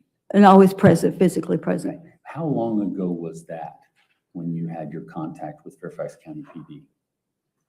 When I talked to Detective Leach about this case, Yes. I don't remember the date. It's been some time ago. Okay. Do you remember the date that you were previously here in Fairfax? I remember what I was doing. I'd have to look up our calendar to see what date that was. Did it coincide with another case that you were working for the Fairfax County Attorney's Office? No, it's not another case. Okay. We were here doing some training Okay. And training here in Fairfax? in this area. I think it was Alexandria, maybe. I remember the physical facility. I don't remember the name of the location, but it was in this area. Now, going back to this image, were you aware of, and I'll show you the next image, were you aware of Detective Leach asking for analysis for DNA on this juncture that's showing on the knife? I was aware that some analysis was done. I did not talk to Detective Leach about specifically where or how the sample was collected. I think I may have looked at the results of the analysis, Okay. but I did not focus on this particular object. And is it fair to say in your review of this that you looked at all of the results of the analysis that were produced in these cases, or in this case? I don't know if I received copies of all the analysis that was done. Everything I received, I reviewed. Okay. And in this situation, and Your Honor, I can... Sort of mark it. Well, what I was thinking I might do, Judge, is if we mark it A and then... 80A? Okay, this can be 80A, that's fine. And then 80B and going forward through. Okay. Okay, and I'll Okay. identify it. All right, so this is 80A, the one that's on the screen right now? Okay, thank you. Ma'am, just to refresh your recollection, does that look like the analysis that you looked at? Judge, I'm going to object. Yep. Yes. Best evidence. It's not the full document. The document's been admitted in evidence. All right. Well, she needs to review the full document. Okay. We have it available. Ma'am, to your recollection, whose DNA was, without referring to that, whose DNA was identified on that portion of the knife? Again, it wasn't part of my analysis. I don't recall exactly where it was.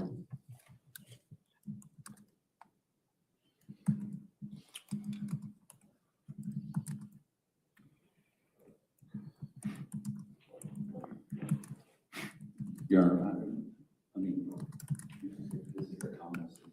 You got to be by a microphone. Sorry, Your Honor, I'm going to look at the Commonwealth's exhibits because I think it's been introduced as one of the Commonwealth's exhibits.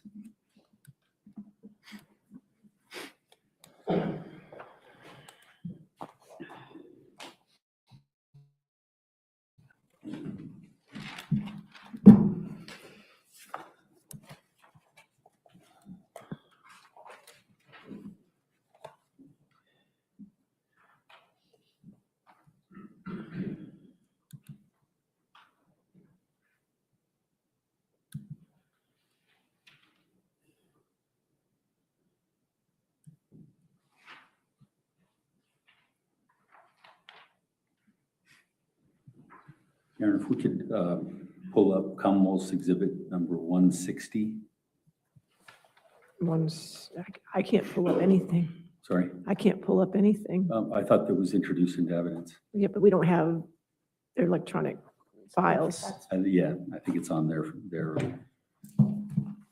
This is not ours, this is the court's. If you want to use it, it's all here.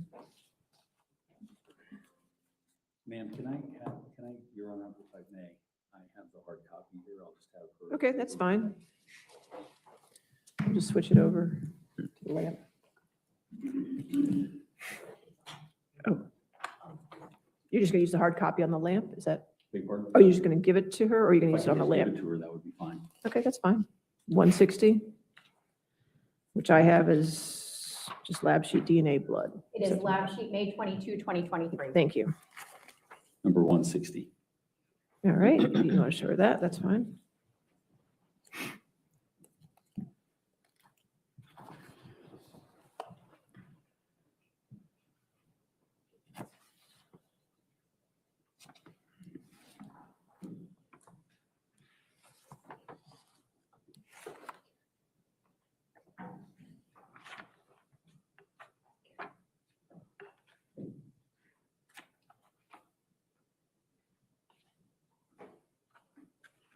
Ma'am, have you had enough to look at that?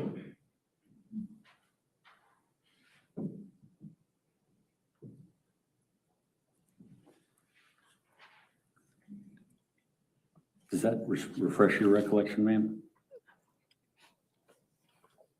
Well, again, I don't know if this was one of the documents that I looked at. I'd have to look at my listing of the materials that I received.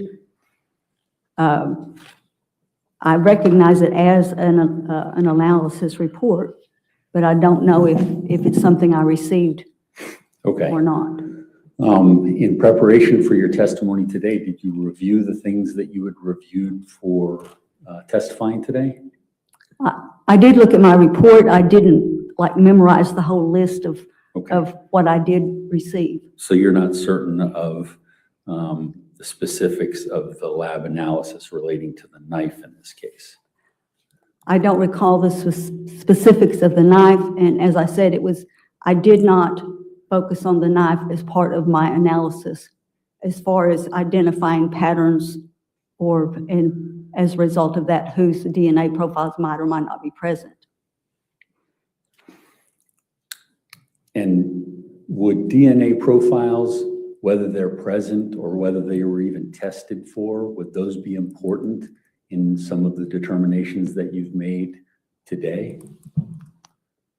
In terms of the knife itself? In terms of any aspect of it?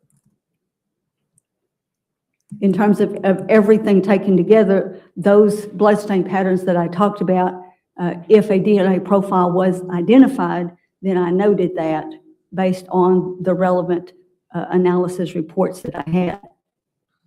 And if there were stains that weren't examined, would those be important as to informing your conclusions? Judge objection is to form, I don't believe it's clear, examined by whom? If you could rephrase the question. Okay. There's, in the scenes that you've seen on the body cam, there are numerous stains, correct? Yes. And many of them have been tested, many of them haven't been tested, correct? That's correct. And in fact, you directed testing for some of them in your relationship with Detective Leach, correct? I don't recall directing Detective Leach which stains to sample or to have tested. Did you identify a sample that you required Detective Leach to get tested?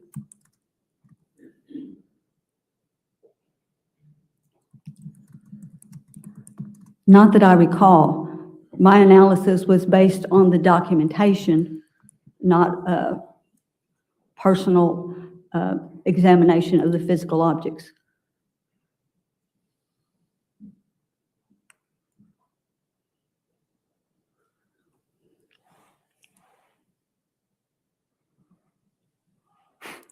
Ma'am, did you have an opportunity to review what would be 80D?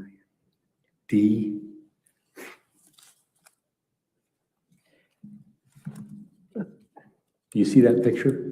I see the picture, yes. Do you recognize that picture? Yes. Have you reviewed that as part of this case in your examination? Yes. Okay. In this instance,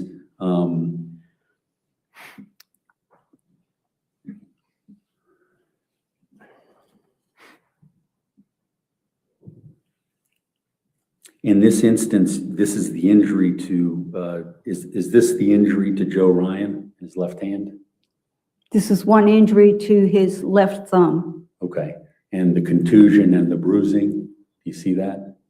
Yes, I see the contusions to the left thumb. Okay. And in terms of your experience as a blood spatter analyst, blood spatter pattern analyst, is it fair to say there's a greater likelihood of injury to the person who's stabbing than someone who's, or to the person, there's greater likelihood of injury to the person who has the knife and is stabbing versus others involved in the scene?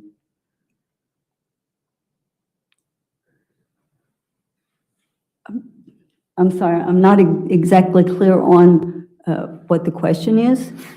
Is there, let me see if I can rephrase it. In your experience,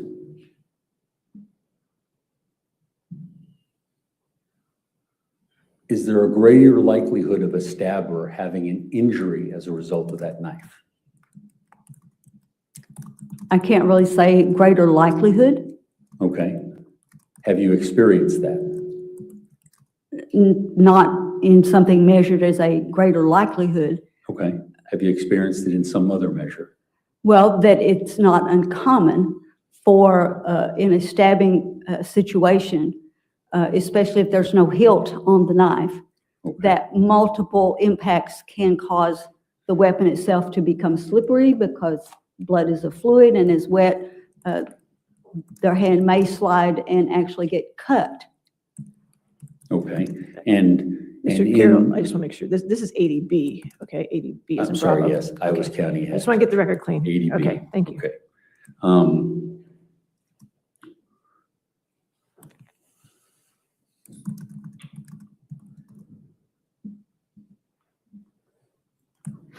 Would you agree that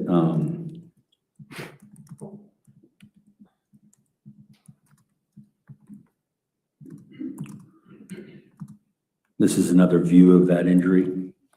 Yes. That would Appears to be. ADC, identified as ADC. Thank you.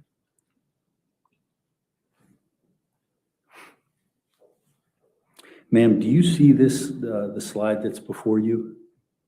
No, sir. Do you see the slide that's before you now? Yes, sir. Okay. And do you recognize this, this particular picture from the body cams that you looked at? This does appear to be a still portion of one of the body cams. Okay, and this would be identified as ADD? Ma'am, looking at ADD, do you see my client there?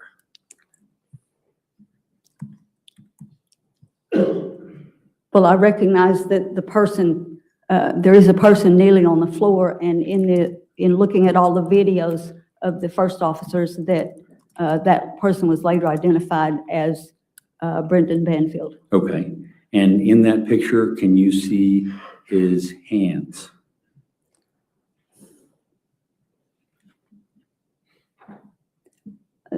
I'm sorry, this particular image is very dark, difficult to see, but in the overall body cams, I did see his hands. Okay, and are you saying that you don't see his hands in this picture?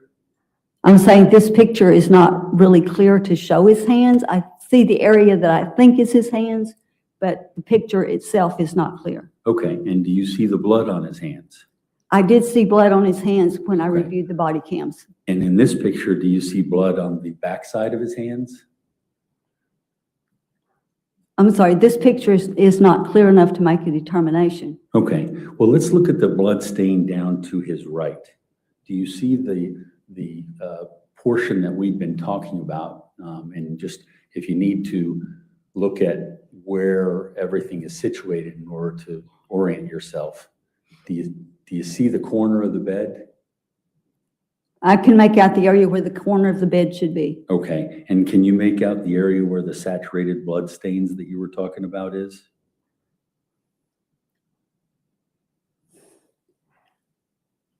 I can see what appears to be. Again, the picture quality is very poor. Okay. But from reviewing all the body cams, I do know that there was saturation areas on the carpet. Okay, so just talking about this picture right here, this comes from when you reviewed the body cam, correct? I reviewed all the body cam footage that was given to me for review. And this footage is from the first body cam responder, isn't that correct? Objection, Judge. I think it calls for speculation. She's indicated she has reviewed all of the body cam, but there has been no indication as to which body cam this came from. If she can answer it. The body cams of the first two officers going into the bedroom had the most information about location of persons and objects before being moved by the officers or being directed to be moved by the officers. Okay, and in this picture, which would be 80D again, you can see the stained spot that you were talking about with the ladies and gentlemen of the jury earlier, correct? Again, the quality of this picture is very poor, but I do know where there were saturations on the carpet based on all of my review of materials in this case. Can you see the end of the bed?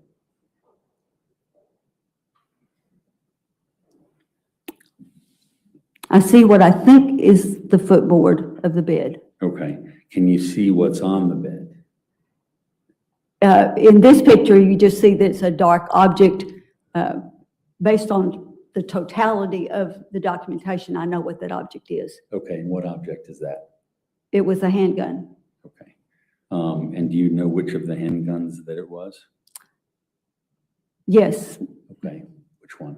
Based on all of the documentation I had, this would be the gun that was Mr. Banfield's identified as his duty weapon. The Glock 19M, would that be it? That sounds right. Okay.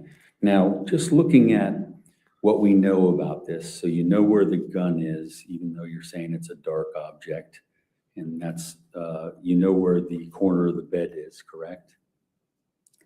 I know that the firearm, when first officers arrived in the scene, it was laying on the southeast corner of the mattress. Okay. And so you know where the blood stain is related to the southeast corner of the mattress, correct? Blood stain was later identified on the sheet removed from the mattress. Do you know, we're talking about the saturated blood stain that you spoke about quite often in your direct testimony that's at the foot of the corner of the bed.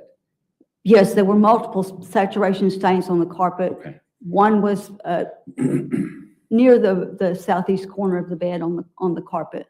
Okay. And were you also, did you also review the 911 tape of the call from Fairfax County or to Fairfax County? I did listen to 911 recording. Okay. Do you recall my client's statements about shooting an unknown person in the room? I don't remember the specific verbiage. I remember that there was a reference to an injured person and a shooting. Okay.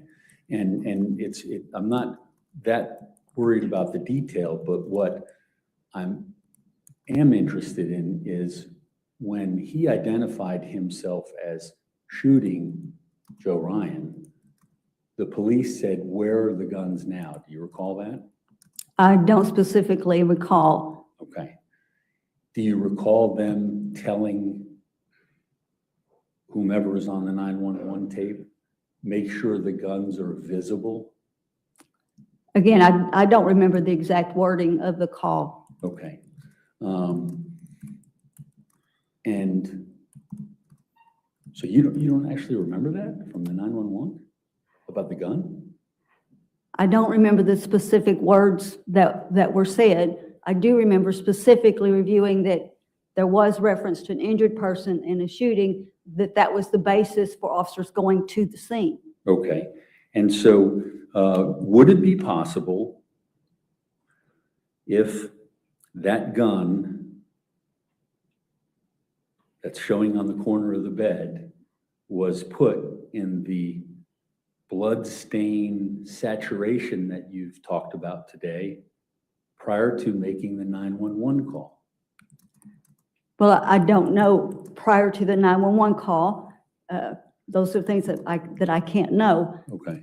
I will say that the blood stain all along that complete side of the gun, the exposed side as you're looking at it, that it did have what appeared to be transfer. And certainly if the gun had been laid in a saturation or in a blood pool, then that would be a scenario that could not be excluded as how the blood stains came to be on that side of the gun. Okay. And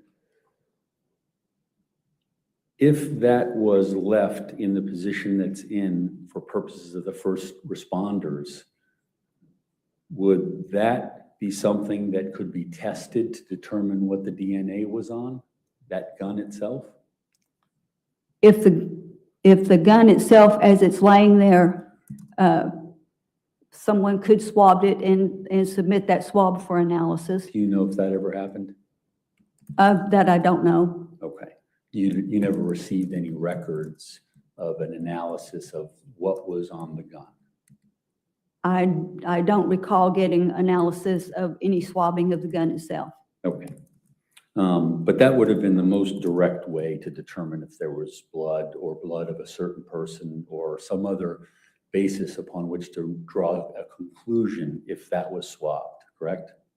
To determine the DNA profile, that would be, I would think a preferable method would have been to swab it there as it's laying there. However, the gun was not left in that position. So, okay. So there were some other things to consider as far as what would be tested and what would not be tested. Oh, so when you're talking about not being left in this position that's showing here, you're talking about when the first responders moved it to the other side of the bed? It was officers that moved it, and this gun was moved twice. Okay. Based on the body cams, that's what I saw. Okay. But the DNA analysis of this area, including those saturated, soaked blood stains, I think there were 2 of them. There are a number of other stains on the mattress. The only one that was tested was the one that's right underneath the gun, where on the bedding that was underneath the gun. Isn't that correct? Okay. If I can take them one at a time. I did not see stains on the mattress. That simply wasn't included in images that I saw of the scene. The images that I saw, I could not identify blood stains on the mattress or on that sheet that was on the bed. There was more than 2 saturations on the carpet. Trying to remember what else you put in there. Yeah, so I'll work with you on that. Let's go through it. The 2 big saturations on the carpet. You never saw any testing of those 2 big saturations, correct? I'm sorry, I really don't recall. I have to go back to see if any of those were specifically tested. The one directly in front of the chest of drawers would really be no reason to test that, because in the context of the scene, we know the source. Okay. The one closest to the foot of the bed could be tested either by sampling the saturation of the carpet itself, or there was some clothing that was partially covered some saturation, but also was stained, and that could be tested for DNA. And then there's saturation over by the dog bed that's a distance away. Okay. And would it surprise you to know that none of those saturated positions were tested? I wouldn't be surprised at that. But that would give you information that would be helpful in arriving at whatever conclusion you're trying to arrive at, right? That depends on the extent of the analysis. Like I said, the one stain pattern, there's really no reason to test, because we could see in the context of the scene, particularly in the body cams, the source of that, because the source was laying in that area when officers arrived. The other could be tested, as I say, either directly from the carpet itself or objects on the carpet that were also stained. Now, the firearm itself, that would be something that you would probably want to be tested, correct? I would probably have preferred that it be tested directly from that, but also consider the fact that it was moved twice by officers in the scene. So before I would look at any results on that, I'd want to know more about the officers moving it to be sure that they didn't disrupt it. That's certainly a consideration, and look at the pattern, if not the DNA. And just so you're clear, you're talking about it being moved twice after what we're seeing on this picture, which is at the corner of the bed. Yes, it was moved twice after officers initially entered the bedroom. And is it possible that the gun in the position that you can see my client, even though it's dark, that gun was to his right-hand side, laying in that pool of blood that had saturated that carpet prior to it being put up on the bed? I don't know where the gun was prior to being put on the bed. It is generally to his right, as we're looking at where I know he was positioned in the room. Okay. And you know that he had blood on his hands, correct? He did have blood on his hands. And in fact, I know you're not happy with the quality of this picture, but in other pictures that you've seen his hands with blood on the front side and blood on the back side, correct? Yes, his hands, both hands were blood covered. Okay. And that would be consistent with someone who's rendering aid before first responders come, isn't that right? It's consistent with him having blood on his hands. Okay. He did, looking at the first officer entering the room, he did have his hands on her neck. Okay. And that was something that he did until the officer said, "We're going to take over now," correct?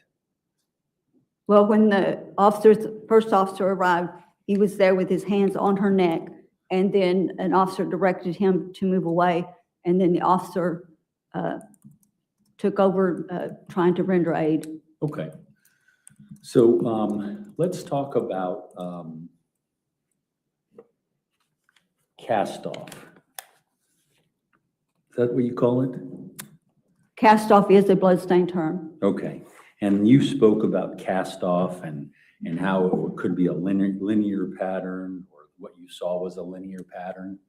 And so cast off is coming off of if you could just remind me again, what was your definition of cast off? Well, the mechanism of cast off is when some object that has wet blood on it is in motion. Okay.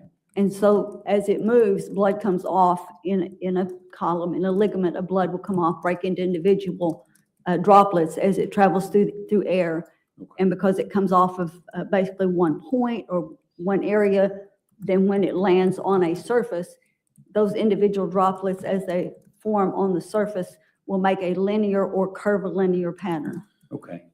And so if you have a surface that has a lot of blood, say hands, and you do this, can cast off occur? Cast off can be any object that has wet blood on it. A finger. Okay. If it's a hand, then usually we'll see like more than one linear distribution. Okay. For, say, blood coming off, depending on which fingers they are, how many. Or it can be some other object that has blood on it that's in motion, and then blood comes off of that object. And just for the court reporter, I'm just going to describe what you just did and what I did, and if I'm incorrect, please correct me. When I talked about cast off, I talked about moving my hands in a snapping fashion away from my body, or it could be downward. And when you were describing that, you were saying it could be a hand, any finger, or all fingers going off of that object, correct? Yes, any object that has wet blood on it and the object is in motion so that blood comes off of the object could produce cast off. Okay, thank you.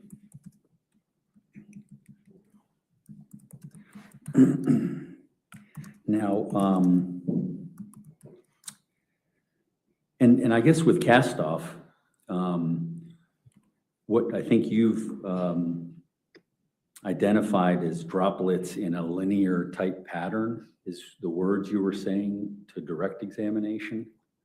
That individual stains in the pattern oriented to each other will be in a linear or curvilinear pattern. Okay, and a linear pattern, I'm just assuming what, I guess that's, you're talking about straight or likely straight.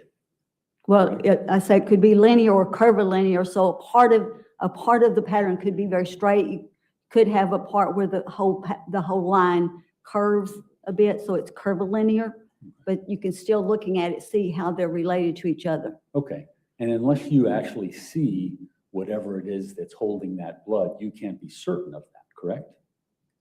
You cannot generally look at a cast-off pattern by itself to determine what the object was, other than looking at the individual stains. This came off of it's a low volume or very small surface area versus something that has a large surface area. Okay. Now,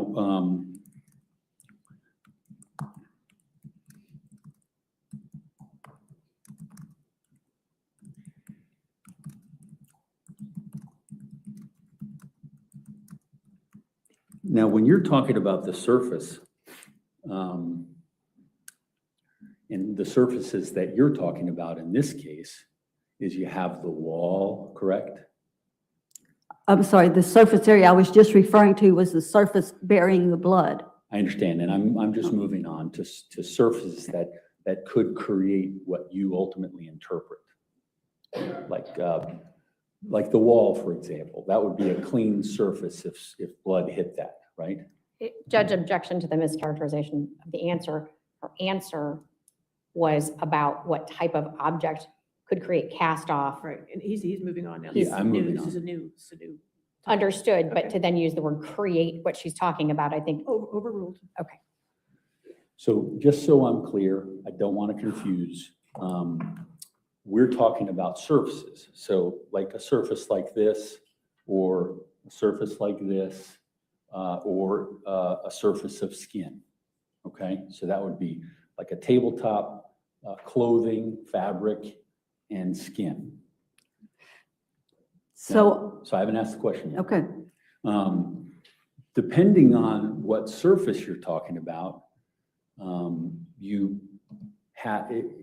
it be easier to identify whether it's a linear pattern or even whether it's a drop pattern? Excuse me if I'm not using the right term.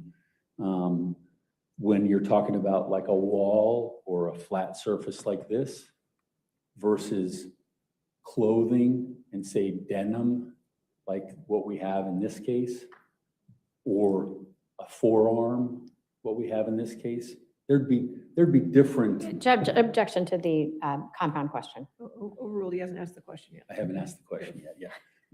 Would there be different things that you would consider based upon the surface that you're analyzing in coming at your conclusions?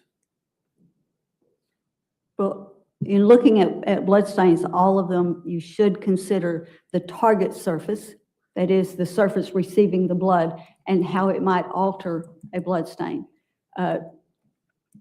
And again, it goes back to things like the volume of blood in the cast-off. Even something that might be absorbent, like denim, if it's a very small volume, then it may not be enough blood to really be disrupted when it strikes that surface.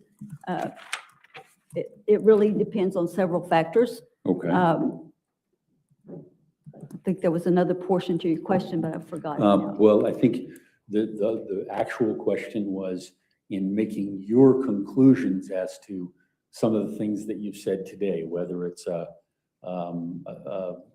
circular stain, whether it's a elliptical stain, I think you talk about, or if it's a transfer stain. Would the surface have an effect on each of those different possible patterns? Or Yes. how you identify them? Target surface is an important consideration with any blood stain pattern. How will this particular surface affect the blood as it's transferring from a fluid to a drying stain on the surface? So surface is important. In terms of linear, we're looking for not just on a flat surface, but linear distributions can be identified on contoured surfaces, or a solid surface versus an absorbent. In the context of the scene, you may or may not be able to make that determination. Now, you referenced a DLI report in your direct testimony. It said it was a private lab that the Commonwealth hired to do an examination. Do you remember that one? Yes, I remember some of the reports were DLI. Okay, well, there was only one, and the one was relating to the DNA that was being sought inside Joe's zipper in his button of his pants. You remember that? I don't recall it being inside the zipper. It was identified to me that some sample in the area of the button or in that area was in fact sampled, and that they did find DNA profiles. Okay, and did you read that report? I think I did. Okay, isn't it true that the request for the analysis was actually not blood stains?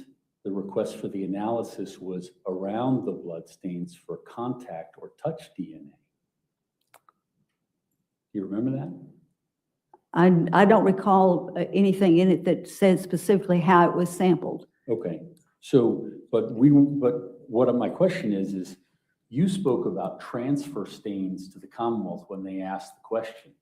You spoke about inside the zipper where the button connects, all those sorts of things. And you spoke about blood transfer stains, didn't you? I said on the back side of the buttonhole that I could see in the image transfer stains. Okay. I did not say what DNA was present in those transfer stains, just that there was a report in that area, and I think it was the button side as opposed to the buttonhole side. But my question is, did you realize that the request for DNA was not for any blood stains? It was for touch DNA around that area that was described. Judge, objection, facts not in evidence. Overruled if she could answer. Did you realize that? As I said, I wasn't a party to sampling. I don't know exactly how the sampling was done. Okay. Well, I guess my question then is, how did it just automatically talk about transfers in that area when that wasn't part of any sort of scientific testing done by the Commonwealth of Virginia or their hired DNA person? Judge, I'm sorry, I have to object. He is mischaracterizing what is in the certificate of laboratory analysis. Objection, Ms. Ames. Facts not in evidence. Overruled. I testified that I saw stains, particularly on the back side of the buttonhole. Okay. and looking at those stains, identified that as transfer stains. And despite the fact that the DNA lab didn't deal with stains at all, was that something that you dealt with the Commonwealth in preparation? Is that why you talked about stains? I identified the stains because I looked at the picture and I saw the stains and I said what I saw. That is a separate issue from any testing that may have been done for DNA in that area. Now, we looked at the hip stain that you identified previously, and you were testifying. It was on his Joe Ryan's hip. You testified that there were like fingers that were going down because you could conclude that the flow was going down toward the ground where the picture was, correct? No, I said there was a blood stain on his left hip, and there was a satellite, what appeared to be satellite, with a little bit of flow from that, and that direction of those flows was towards the floor, or in terms of the body relative to his body was front to back. I did not say that that was a contact, and certainly did not say it was from fingers. Now, did you review any evidence that informed you as to what Joe Ryan's movement was before blood was on him? There's no way looking objectively at the evidence for me to determine what he was doing before there was any bloodshed. Okay. If the evidence was that after he was shot, he started getting up again, so we would have blood, and he was starting to get up from his position on the floor, would that be something that you would want to consider in making some sort of a conclusion for the ladies and gentlemen of the jury? Any statement about what he may or may not have done would not have any bearing on looking at the bloodstains and looking at what I could determine, any actions I could determine based on those bloodstain patterns. So when you're receiving this case, you're not talking about what the homicide detectives in this case would have already found at the time that you started working with them. I don't know what the homicide investigators themselves found or thought they had found. I was presented the documentation and I analyzed that documentation. Okay. And I don't recall ever having a discussion with any of the homicide investigators about what they thought they had found. Okay. Sorry, bear with me.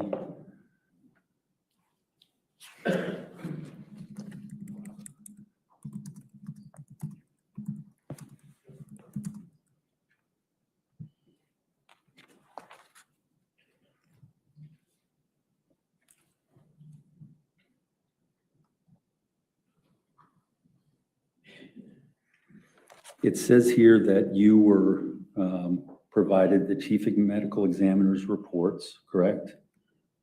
Yes. You were provided a DNA map from Detective Terry Leach, correct?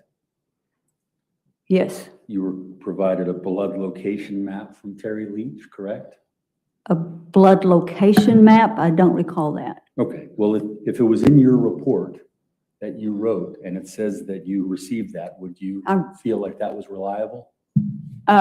It's his opinion. It doesn't have a bearing on what I do. I look at the documentation separately from any of opinions that he may have formed. Okay. And so it looks as though you were provided 1, 2, 3, 4, 5, 6. You were provided 10 certificates of analysis from the Department of Forensic Science, including the DLI case of June 1st, 2023. I'm sorry. You were provided 15 certificates of analysis, including DLI, who was a private lab, and Bodie, who was a private lab. You received those, correct? Because I would have to refer to my report, but I listed everything I received. Okay. That doesn't mean everything I listed had a bearing on my analysis, simply that I had received it. Okay, and I'm actually reading from that portion of your report, so I'm not trying to trick you and do anything like that. It says you have images of Juliana Perez Magalhaes, 31 images. Okay. You have images of Brendan Banfield, 180 images. Does that sound right? There were a number of images. I don't recall the Okay. exact number. I have to refer to my report. I'll go through them quickly because I know you can't just in the moment. 137 images of Christine Banfield, 177 images of Joe Ryan. You have 1,326 scene images. You have evidence examination images, 1951. Evidence images, 308. X-rays of Christine Banfield and Joe Ryan, correct? You have, Yeah, if you're reading the list, then yes, that would be correct. okay. You have 40 Axon body cams from the police department, 37 fleet cams, Axon interview cams. Now, that's what I'm asking about, the Axon interview cams. Those would be interviews relating to this investigation and the evidence that was being compiled as they went on, right? There were some interview cams of interviews that, when they were done by some detective to some interviewee, and yes, I looked at those. Okay, and those interview cams, if they contain the factual predicate that I said to you sometime earlier, that Joe Ryan had gotten up from his position on the floor before he was shot by Juliana Perez Magalhaes, would that change your position with regard to what you've described on the hip, if he was in an upright position versus laying down as he was in the picture? No, the blood stain is what it is. I simply described what it is and what that tells me about this small portion of the scene. Any statements that anyone makes, I do not take as being factual. Okay. That's And so- subjective as opposed to objective evidence. Thank you. And so going along with what you said, the pictures of Joe Ryan laying on the bed and you, the dog bed where the saturation stain was, do you recall it? There was a saturation on the dog bed, especially to his left and onto the carpet. Okay. And so you ended up drawing flow patterns that were going down his neck, correct? I Do you remember? I looked at those and I showed where those were to focus the attention on them. Okay, and that was for the ladies and gentlemen of the jury, right? Yes. Okay, and so let's just go through some of those flow patterns. So when the flow patterns are coming straight down off of his chin, down his neck, that would suggest to you that he was upright? Not necessarily. He could be laying on his back and have flow, Okay. depending on the position of his head, if it's to the right, to the left, or straight Okay. up. And we're talking about a head wound to the right-hand side, right? Yes. Okay, and we're talking about flow patterns that would go down, and then there were some that went down and down the jawline, correct? There was You some. remember? There were some that were kind of downward from the left side. Then there were some from the left traveling over towards the right, and there were some from the right that went what looked to be pretty much straight up and down if you took the body and oriented in an anatomic position. Okay, and so those flow patterns that you drew for the ladies and gentlemen of the jury were to show different possibilities or different, different positions, I guess, that blood would have been coming down his face? We're simply showing what's there. This is what the flows were, and the fact that they're in different directions indicated that there was movement. Okay, so anything on the right-hand side, would the shot through his temple and the blood and everything that came from that, would that cover what happens on the right-hand side? If his head was upright at the time, then blood could flow from the wound down, pretty much straight down. That's one possibility. And I know you reviewed the medical examiner's report. Did you see the portion where she opined that there was aspiration of blood? There'd been blood going down into his throat? I would expect that there would be, and looking at the blood stains on his face, there's some stains, especially just around the lips, that look like they could be aspirated, and I'm sorry, expirated. Expirated, yes. That means that anytime that there's fluid, blood, and air is forced through that, such as blood in the throat, and he's trying to exhale, then that produces little bubbles, if you will, coming up, and then they fall back in. If he's on his back, they'd fall back in the same position, and you see this little kind of sort of pockmark looks in the blood, and that's one way of looking at expirated blood. But that could be another another source of blood for what you drew down his neck, correct? Well, is it possible? I wouldn't expect for expirated blood, as in just exhaling through blood, to have enough volume that you would have flow from that. So you're saying that that's not possible? I say I would not expect there to be enough volume in an expirated blood stain that you would actually have in a situation where if you're talking about someone who's basically not active at that point. Okay, well, and okay. So are you saying it's not possible that any of those lines that went down his neck would not have been from aspiration blood? Are you saying it's not possible? I would say that I would not expect expirated blood to have the flow, to present that kind of flow, especially where we look at where it's coming from the side. And I really wouldn't expect that much volume if he's laying on his back and expirating through the blood, that you have enough volume to flow down his chin. And if he was not laying on his back, would that change your expectation is the way you want to answer it? If he's, say, upright, then I would expect expirated blood to be going away from his face as opposed to coming back to his face. Okay. So I really would not expect that. So when I ask the question, is it possible? You answer, I wouldn't expect to see it. But can you answer my question?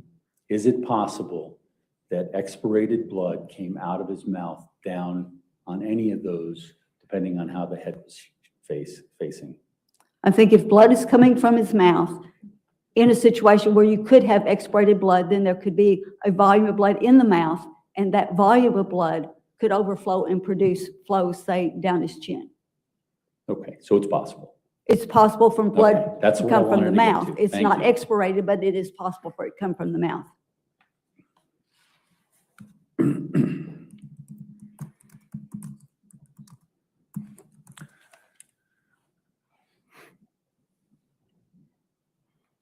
Your Honor, I'm going to X out of this. All right.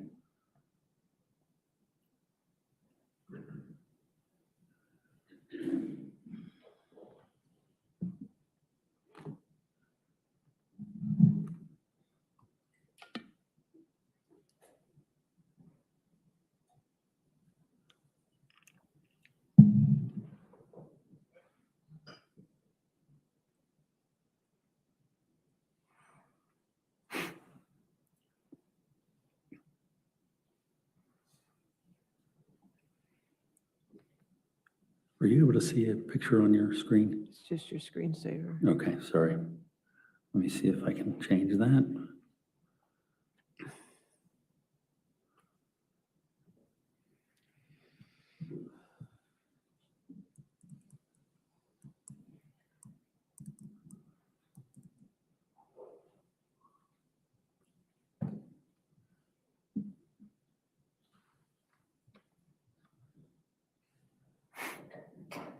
Ma'am, can you see those two pictures side by side? Yes. Okay, do you recognize those pictures? Yes. Okay. In the picture on the right, we've taken a look at, in a different form, the Commonwealth's version. And in those droplets, you've described them as droplets of blood in a linear-like pattern. In a linear distribution. Linear distribution, thank you. And then, do you recognize the other picture? Yes.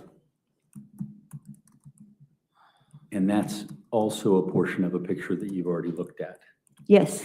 Now, the one, I guess, droplet in the left picture, you've described as airborne, correct? Yes. But the droplets that you have on the right side, and Your Honor, I would identify this as Defense Exhibit 83. 83, you're not going alphabet anymore? This is a different, Okay, 83, okay. I think, because we were at 82. No, we were at 80, A, B, C, D, and E. Oh, I'm sorry, then this would be 81. This is 81, okay, no 80. All right. Ma'am, the picture on the right side, you say that these are droplets in a linear, and you just said it. Distribution. Distribution, thank you. But the droplet that in the left one is airborne distribution, correct? Well, I'm sorry, the one on the left is not a distribution, it is a stain. Okay, so it's an airborne stain. All Correct. of those you're talking about are airborne, whether they're droplets on the, as we look at on the picture on the right or the picture on the left, airborne in that the droplet traveled through air, even if that travel is downward. So they're all airborne droplets. Those are, yes. Okay, and so there's no distinction between the droplet portions on either picture in your mind? Well, in terms of defining whether or not they're all airborne. That is, the droplets travel through air, even if that travel was straight down. Now, the other part of the picture on the right was, I think you had testified, actually, strike that. I'll just leave that as that.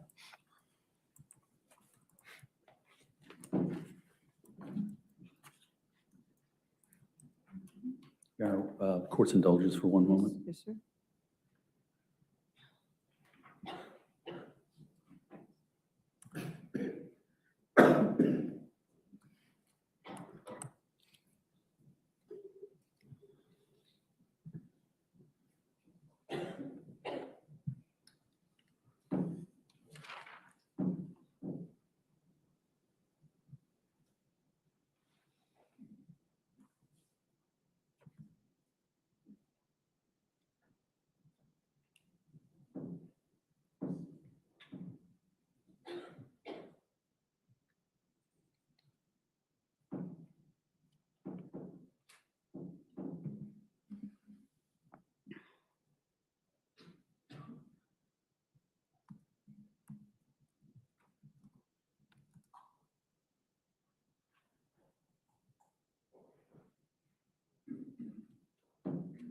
Thank you, Your Honor.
Your Honor, you can take that picture down. No further questions. All right, redirect.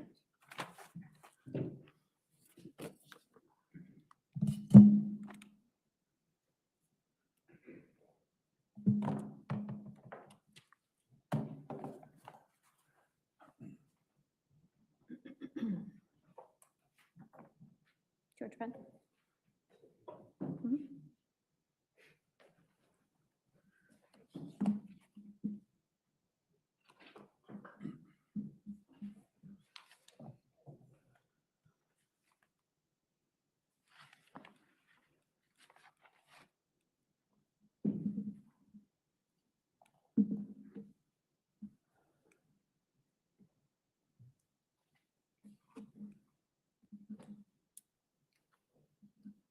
Judge, if we can display what was previously admitted as Commonwealth's 222, I believe under seal. 222 is not under seal. Judge, it probably, okay, that's fine. It was entered not under seal, 222. That's fine. Ms. Dallegraf, hi. So let's kind of go in reverse here. Where he left off was with what you see on your screen. Let me make it big so we're looking at just that. Mr. Carroll was drawing your attention to this droplet here. Is that correct? Yes. And was comparing it to then the droplets that we see on Mr. Ryan's arm. Is that correct? Yes. Okay. And I think perhaps there was just a little bit of confusion talking about blood in flight, blood in the air. When we looked at 222, the picture and the portion of the picture that you were drawing our attention to, referencing flow, gravity, and the position of the body, is this lower stain on his hip. Is that correct? It's the one that shows any type of a flow associated with it, is the one that's on the lateral side, or the side of the outside side of his left hip. And it's that particular stain clearly is larger than the stains that we were just talking about airborne could be falling, okay, from above. So do you believe that the stain that we see to the left on Mr. Ryan's hip is part of the pattern that leads us then to the droplet of blood that we see on the right? I don't see that as forming a pattern. Okay. Do you believe that they happened at the same time? Well, a pattern, if I could define my term, a pattern is a group of stains that are related to each other, that happen from a single mechanism, a single incident. These are different mechanisms to produce this, and therefore it's not the same.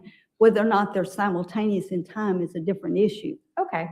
So then let's talk about the mechanism. Were these droplets produced by the same mechanism? But depends on which droplets that you're talking about. Let me be clear. The droplets that we see to the right of our screen on his abdomen, were they produced by the same mechanism as the area of blood, the stain that we see on his hip with the flow lines coming from it down towards the floor? They don't appear to be the same mechanism.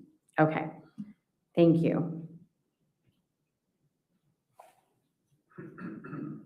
So back at the beginning, Mr. Carroll asked you about your report, and we started with the knife. Let me ask you, do you recall when did you produce your report to Fairfax County Police? I don't remember the date of the report. It's been some time ago. Do you have a copy of your report with you? No, I do not. Okay. Do you have any documents with you that would refresh your recollection? No, I do not. Did you leave it back here? I do have a digital copy back there. If you refreshed your recollection with the digital copy, would that enable you to answer the question about when the report was produced? Yes. Your Honor, if I may retrieve her digital copy. Thank you.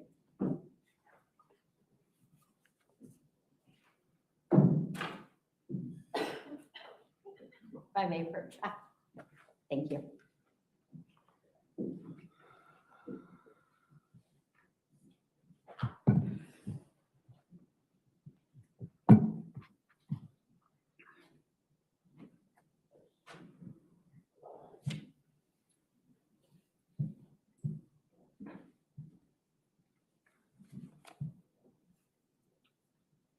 All right. When did you produce your report for the Fairfax County Police Department? Report date August 21, 2024. All right, thank you. And you did not examine the knife. You said it was not part of your analysis. Is that correct? That's correct. Okay. Why not? Because in the body cam video, there were multiple places that showed where the knife was altered, if you will, by officers in the scene. That is, officers coming in, walking in the area where the knife was. You see the knife in one orientation, then another orientation. It gets flipped over, it gets pressed down. So based on that, anything that's on the knife could have been transferred from the floor to the knife. There's also bedding, fabric that's on the floor, part of which has saturations to it. So that could have transferred from that to the knife. So there were so many alterations that could be seen in the body cam that would confuse anything that we get from the knife. So we don't know if, say, the bloodstains on the knife were there before officers arrived, or if it happened as a consequence of the knife being moved as the officers are coming in and with their footwear, hitting it, pushing it, stepping on it, and so forth. All right. At the same time, Mr. Carroll asked you about swabbing the gun, and you indicated that you did not observe any samples taken from the gun. Is that correct? That's correct. I was not a party to the sampling itself. All right. But you did receive DNA results from testing performed on the sheet underneath where the gun was resting when police entered the room. Is that correct? If I may refer. Yes, it's fine.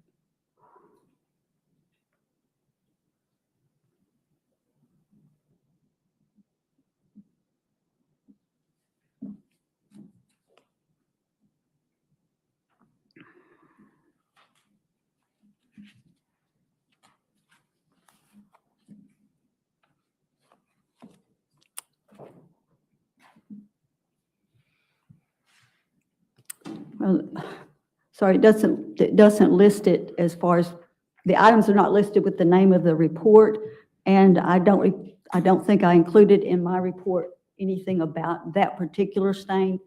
I didn't see the stain. I didn't see it in the body cam and the still images in the scene, and I don't recall getting pictures of the sheet itself where someone else looked at that. So that wouldn't be. I'm not going to analyze something I didn't actually look at. Sure, understood. But you did receive the certificate of laboratory analysis indicating that that sheet was tested. I remember being aware that there was testing based on a pattern that someone else saw in the evidence examination outside the scene. Okay, and that certificate of analysis was reflective of the results of testing the sheet from the gun's first position on body-worn camera. Is that correct? Well, again, I only know that from things I've heard said. I didn't see the pattern on the sheet, so I didn't make an analysis of pattern because I didn't have it to look at. If someone else did that, and which I was told that they did, and that they had submitted something for analysis, okay. All right. Mr. Carroll asked you, though, about would you have preferred to have the gun tested? You indicated sure, all things being equal. But is there any reason why a test result on the gun would have been unreliable? Well, again, I can't evaluate something I didn't look at. So one possibility is that looking at the condition of the gun as it's laying on the sheet, it is covered on the one side. If then it's had the same stain pattern on the opposite side, then it certainly could have transferred blood from the side of the gun to the sheet, and then it would be reliable to say it come from that. But not having looked at that pattern myself, I really can't say. There could be other transfers, assuming it was a transfer, and I don't know because I didn't see that pattern. Sure. I guess what I'm asking is, you testified that you observed the gun being moved from that location. Is that correct? I observed it being moved twice by officers in the scene. So if testing had occurred after those movements, is there any reason to think it might not have been reliable? I have nothing to base an opinion on. Okay.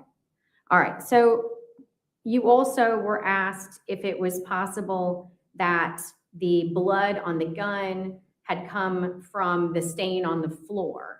And you answered that yes, that was a possibility, correct? Looking at the side of the gun as it's laying on the mattress, it's consistent with a transfer front to back on the gun, fully that side of the gun. And one possibility for that is that it was in fact on a saturation stain, or it possibly could have been a blood pool or some other transfer, because it appears to be a transfer pattern on the full side of the gun. Is it possible that that transfer pattern was created by a bloody hand? I didn't see anything that in the pattern that would tell me it was a bloody hand, unless it's a hand in motion, and it really I didn't see striations that I could identify motion. So I don't know if just bloody hand contacting the gun would be right or not. If it's a transfer just from holding a gun in normal position, I wouldn't expect it to have all along the full length front to back. As long as you're holding it in the normal position, I would expect a bloody hand to transfer blood around the grips and possibly a portion of the slide, especially directly above, or I'm sorry, below the trigger or just above the trigger guard. That's normally what we see in bloody hands handling a gun. In this case, it looks like a transfer full front to back length. That looks a little bit more like a broader surface, like on a saturation stain or in a blood pool. But other than that, I don't have enough information to make any further determination. Okay, thank you. If we go back for a moment, Mr. Carroll asked you about the injury on Mr. Ryan's thumb and whether or not it was consistent with injuries sustained by someone who's using a knife. You explained what did the injuries look like from slippage on a knife? Typically, if you're looking at a knife slipping, a person wielding a knife, especially repeated blows, without a hilt on the knife, then their hand may slip down, usually down the blade, and they could get a cutting injury themselves. That's not an uncommon thing in multiple stabbing situation. In your review of Mr. Ryan's autopsy, did you see any such wounds? No. All right.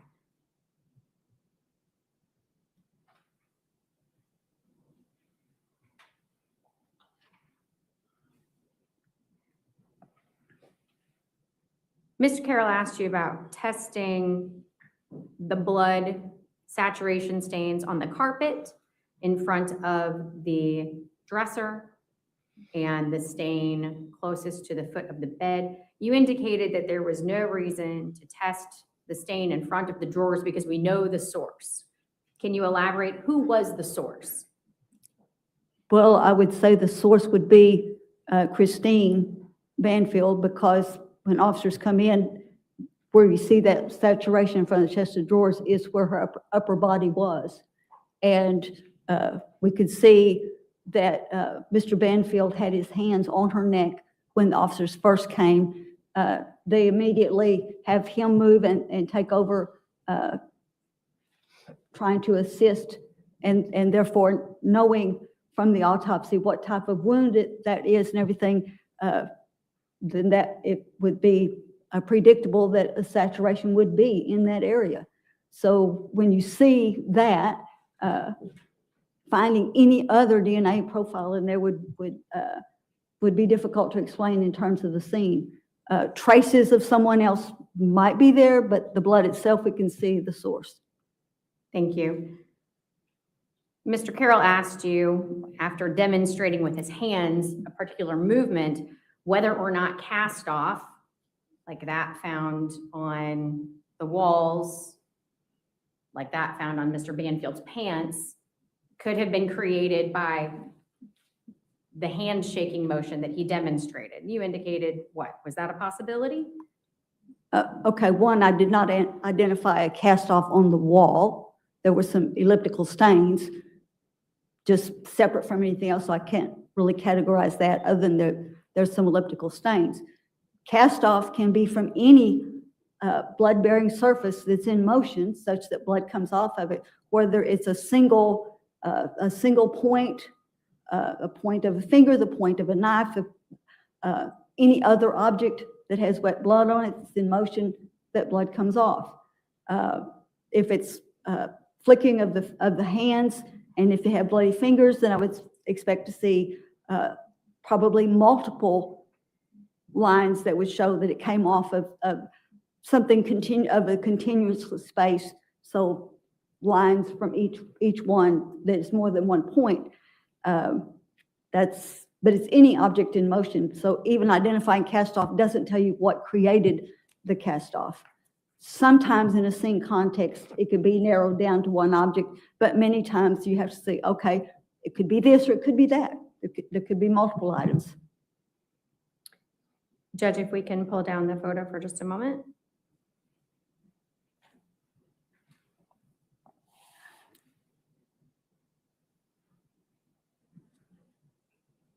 And if we can look at Commonwealth's previously admitted 185.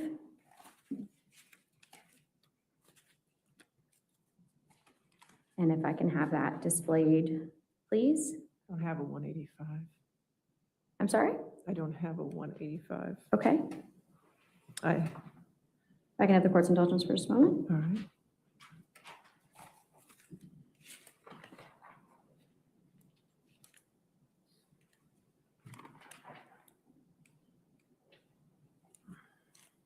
$186.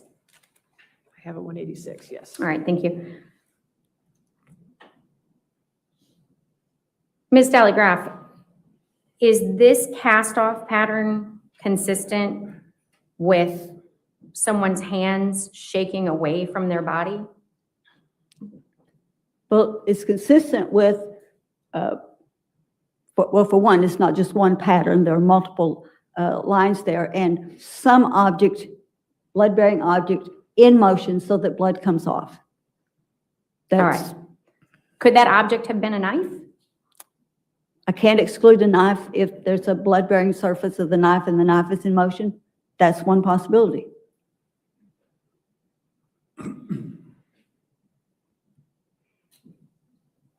Mr. Carroll asked you if there had been evidence that after Mr. Ryan was shot, he had started to get up. Would that have had bearing on your analysis? And do you recall your answer? Yes, I said I only look at the objective evidence. So if I had seen that evidence, it would be described in my report. So it's not based on any statement that anybody made. All right, and so that objective evidence was not provided to you, is that correct? Well, the blood stains are what they are. And if I don't see a blood stain that specifically shows me that he was upright, then I can't say that he was upright. Based on your review of all of the evidence, could Mr. Ryan have gotten up after he was shot? Objection, Your Honor. I mean, this is If you going want to to approach.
Let me ask the question again, just so you recall.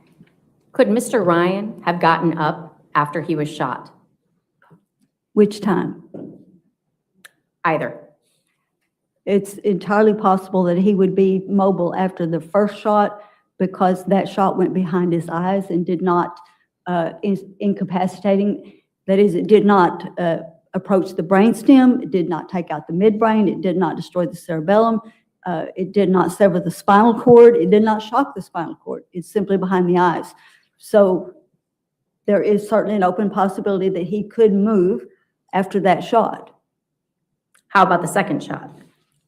Well, after the shot to the chest, the evidence indicates that they recovered a bullet from the spine and that the spinal cord had a concussion at that point, and that wound path included perforations to the heart, to the pericardium, and so forth.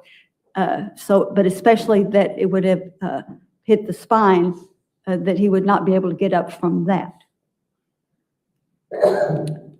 So could Mr. Ryan, after receiving the shot to his chest,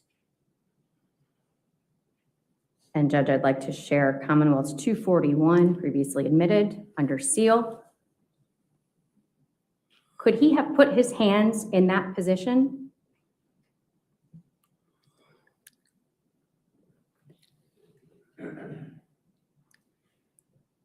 This is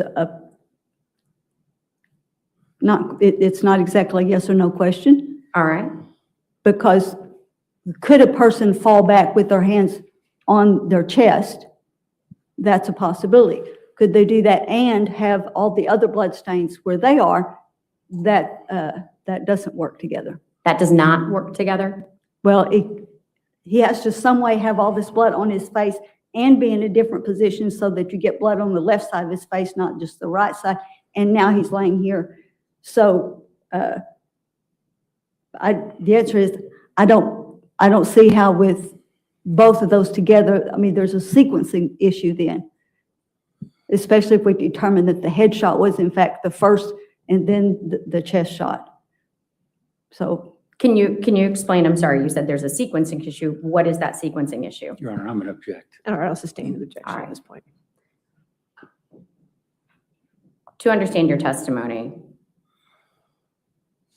if he had fallen like that, his hands could be in that position. Is that correct? His hands by themselves could possibly, I can't say that I've ever seen one fall quite like this, but could possibly, if he already had his hands kind of in front of him, it could fall back and they just fall into that position.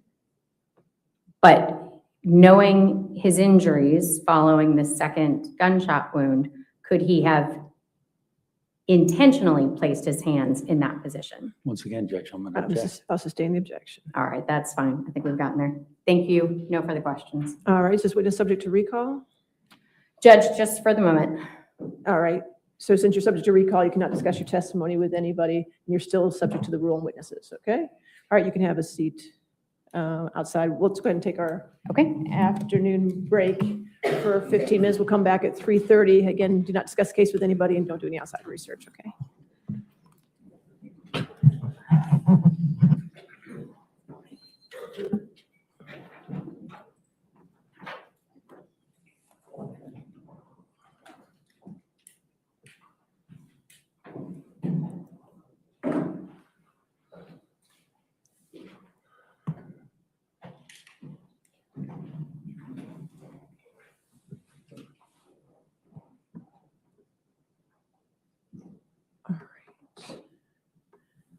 And you have one more witness, is that correct? Do you know how long that witness is going to be approximately? Not very long at all, Judge. I would imagine less than an hour, probably 10 minutes of direction. Okay, so we'll probably finish the day. All right, okay, let's go ahead and we'll take a recess until 3:30. All rise.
I guess you know what comes across my mind. Murder. Just murder, murder. A lot of ladies think he's attractive. Very nice, very well spoken. This is what I do with women, you know? I use my charm, use my good looks. I'm like a lion. You're the prey, I can sense it. I stand here today to announce the indictment of Wade Wilson for the murders of Christine Melton and Diane Ruiz. Both of them had been strangled. The last person that they encountered was Mr. Wade Wilson. He said he got back in the car and ran her over until she looked like spaghetti. I choked her out so she couldn't breathe anymore. I was on a rampage at this point. He's still pulling the strings from a jail cell. He's got an army of wives. That's all he's ever wanted. To advocate for someone because you think he's handsome. A rage overcomes me. Just kill, kill, kill. When I get that way, I become the devil. I'm gonna be honest with you, son. Everybody in the state thinks you're a monster. True crime just got darker. Catch the full episode on the link above. Subscribe to At Southern Sin today and hit the notification bell for more live original episodes Wednesdays at 8 p.m.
All right, are we ready for the jury then? Yes, ma'am.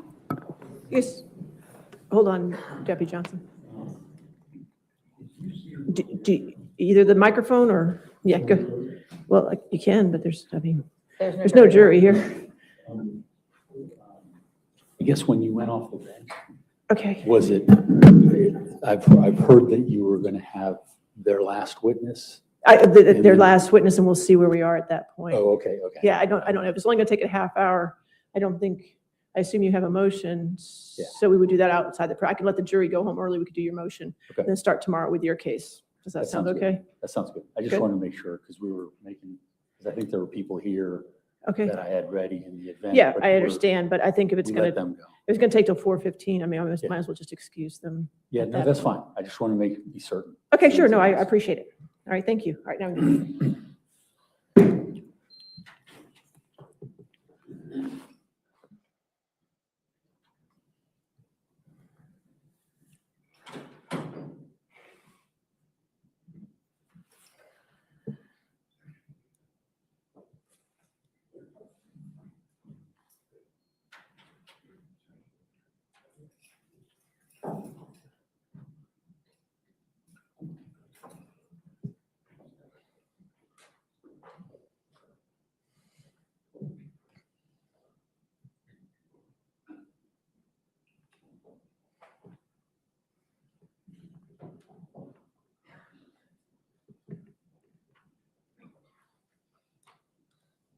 Can you look while we're sitting?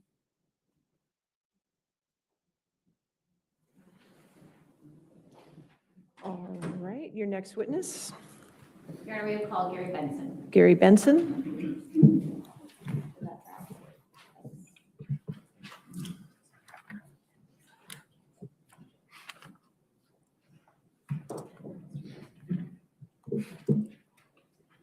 Stand your face, Madam Clerk, raise your right hand. Swear or affirm to testify truthfully in this case on account of law. I do.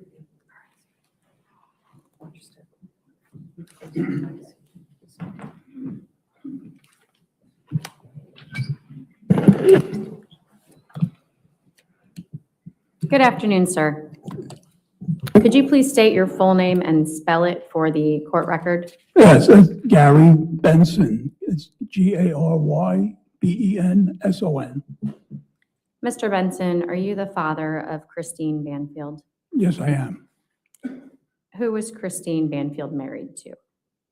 Brendan. Do you recall when they were married? Yes, they were married in June 12th of 2010. Okay. Did they have a daughter? Yes, her name is Valerie Ava. All right. And when was Valerie born? Do you recall that day? March 30th, 2018. Thank you. Were you present for her birth? Absolutely. All right. Where did that occur? It happened at the hospital in New York, the Good Samaritan Hospital. All right.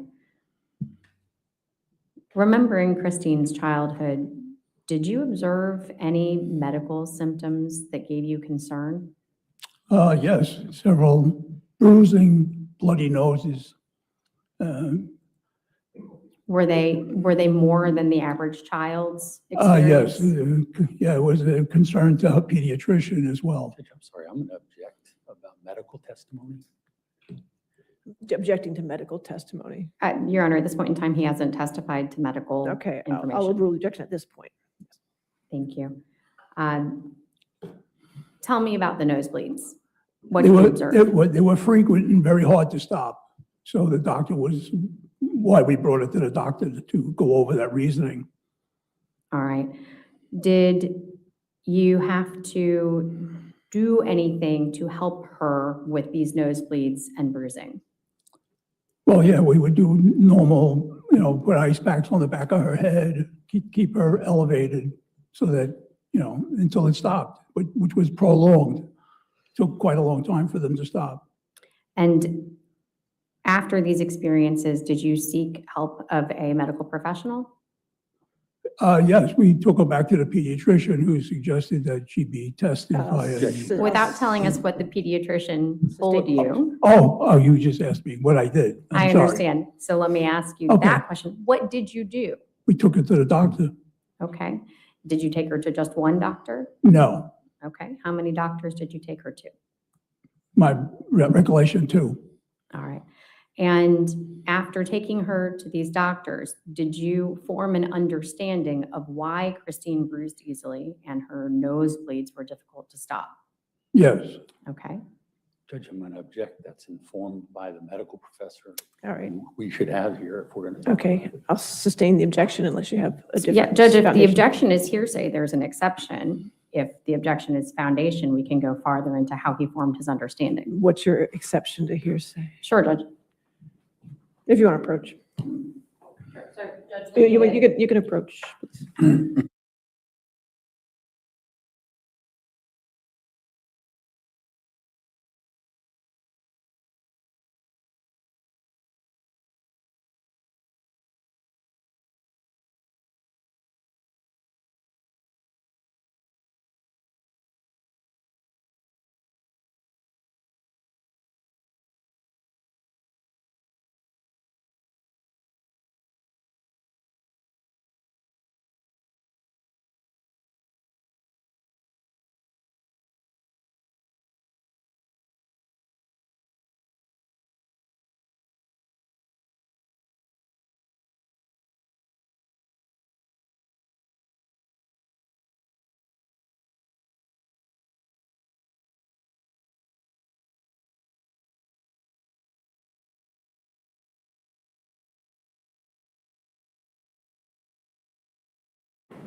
As a result of Christine's easy bruising and nosebleeds, did she need to take any precautions? Did she take any precautions? Well, as a parent, we took precautions to safeguard. When she rode a bike, she had to wear a helmet, knee pads, hand pads. Same thing with rollerblading. She was one that when she was little, she liked to do all that stuff, but we restricted her from doing that because of all the injuries that she was getting like that. And so, you know, that continued for quite some time, keeping a close eye on her. Did you provide her with any medication to take? She didn't take anything on a regular basis. There was no medication for it at the time to take on like a maintenance drug or anything like that. I'm sorry, there was not a maintenance drug? There was no maintenance drug for what was the cause of everything. When she was little, is that correct? Yes, Okay. Was there a treatment drug? there was a treatment blood, you know, for the blood disorder, yes. And did she receive that drug from you? Not from me, only it was administered by a doctor. Okay. To your knowledge, did she continue to have these issues as an adult? Yes, And what, if any, precautions did she have to take as an adult? well, she always had to be cautious and not take any contact sports, anything that would prolong any kind of injury, internal or excessive bleeding would cause a problem. When she was pregnant and due to give birth to Valerie, were you present with her Yes. when decisions were made Judge, about? I'm sorry, I'm going to object as to the medical care aspect of this, because I think we're getting into medical care. I don't know if we are or not. I'll overrule it at this point. When she was preparing for her delivery, Yes, were there any precautions that she took for that event? yes, she had to take medication. And again, you were present during the delivery, is that correct? I was in the hospital at the time, yes. All right. Judge, I don't believe I have any other questions. Thank Okay. you. Cross-examination? One more. Sure, yes, sir.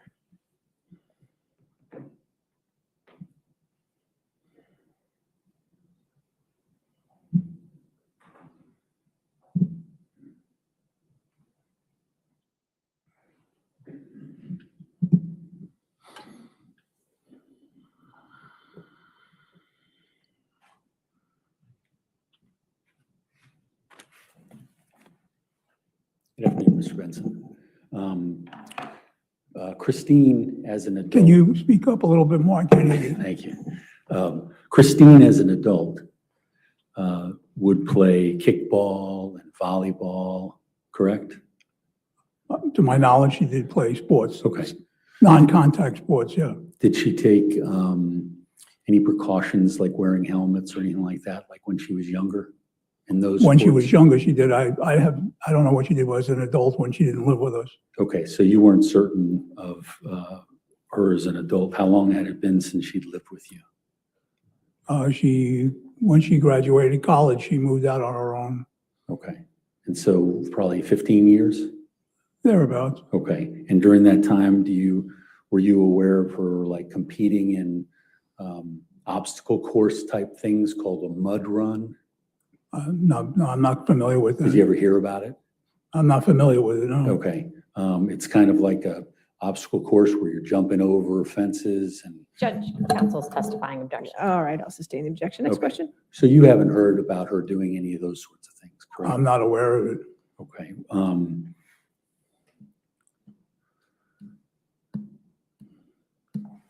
Or one moment. Sure.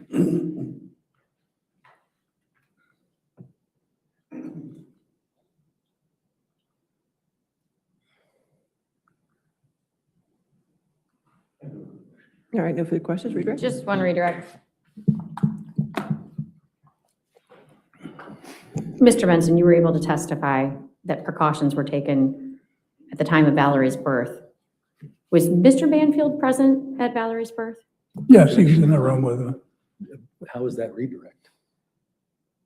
How is that redirect? All right, I'll It's on. sustain the objection. Thank Any you. other questions? No, thank you. All right, Mr. Benson, you can have a seat in the courtroom. Thank you, Mr. Benson. All right, next witness for the Commonwealth. All right, the Commonwealth rests. Without asking the Counselor if I can take that back for just a second. Okay, yeah, I'm sorry, yes. Sorry.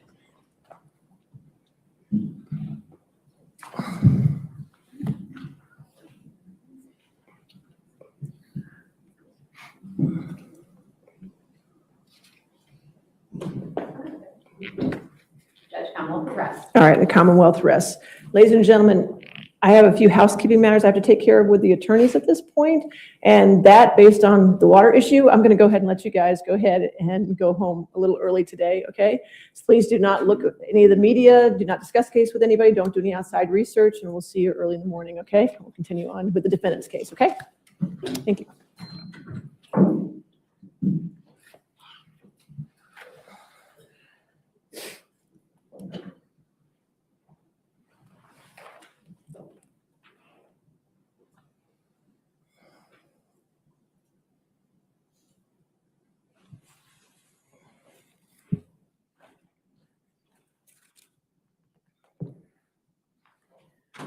All right, yes, sir, your motion. Yes, thank you.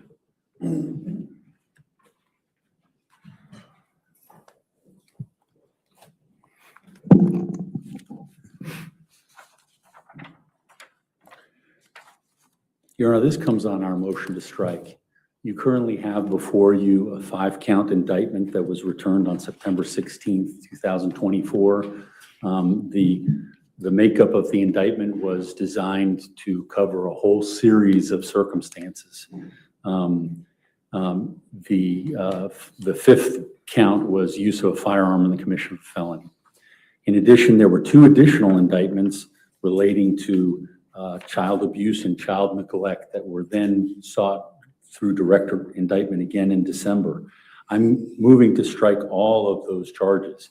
What we have up to this point in terms of evidence, Judge, we haven't heard a single word from a single detective that was involved in the homicide division. We haven't heard any sort of credible evidence relating to what was espoused as a theory of catfishing for years now and had been working toward that. In fact, you have the only person that has even suggested anything, and this is probably the 3rd or 4th time that story has changed, is Juliana Perez Magalhaes. She's now testifying to what appears to be intended to fit right into whatever the Commonwealth's theory was regarding that, but doesn't even make it that far. She can't answer any questions with any sort of detail. In fact, without the absolute direct and oftentimes leading questions related to the Commonwealth, she wasn't able to answer a single thing. We went through in painstaking detail the numerous messages that at one point she might have said something about, but now she doesn't remember. In fact, I'm not sure her testimony is worthy of consideration, because she got to the point when I would ask questions, she would say, if you keep asking questions like that, I'm just going to tell you I don't know. And that happened numerous times, despite the fact that we patiently went through the evidence that we needed to go through in order to test and challenge her story. That story doesn't amount to, even in the light most favorable of the Commonwealth, something that's sufficient in order for these charges to go ahead. The charges themselves are an interesting, and I'll paraphrase essentially what needs to be shown, is that my client killed Joe Ryan after killing Christine Banfield. And the alternative, my client killed Christine Banfield after killing Joe Ryan. Then the next set of charges, which at least scream out that they're just a catch-all, is that my client killed Joe Ryan and within 3 years killed Christine Banfield. My client killed Christine Banfield and within 3 years killed Joe Ryan. We don't have any sense of what happened on that day, even in the light most favorable of the Commonwealth. There's no indication of who was killed and then who else was killed. There's no evidence to support that even in the light most favorable of the Commonwealth, under that statutory or that indictment scheme that was presented by the Commonwealth's office. As to catfishing, there's no indication, and there's certainly no evidence that would be credible toward that. And the Commonwealth committed during my motion for bill of particulars in September that was the theory that they were going on. Obviously, that doesn't appear to be the case because there's just not sufficient evidence. So we move on then to the evidence of Ms. Graff and the testimony. She tried desperately to paint a picture. Crime scene reconstruction, though it may be available all around the world, is not available in Virginia. And one of the reasons why this testimony has probably not met where the Commonwealth needs it to meet is that there's no indication as to timing. And those 4 indictments are all about timing. And so this isn't something that, hey, if they get close with their evidence, this is about in the light most favorable of the Commonwealth, they have to have a prima facie evidence as to each individual indictment. And the way it currently sits now with no timing evidence, with no actual confirmational evidence, first regarding that whether or not Christine Banfield, which is the threshold that they have to have shown at this point, is that she somehow abandoned her devices and this scheme came into place, which we've heard about for a year from various motions and various pleadings. And so this is the time when you're in a situation where you have not heard from a single homicide detective, though there were at least 12 in place at the time.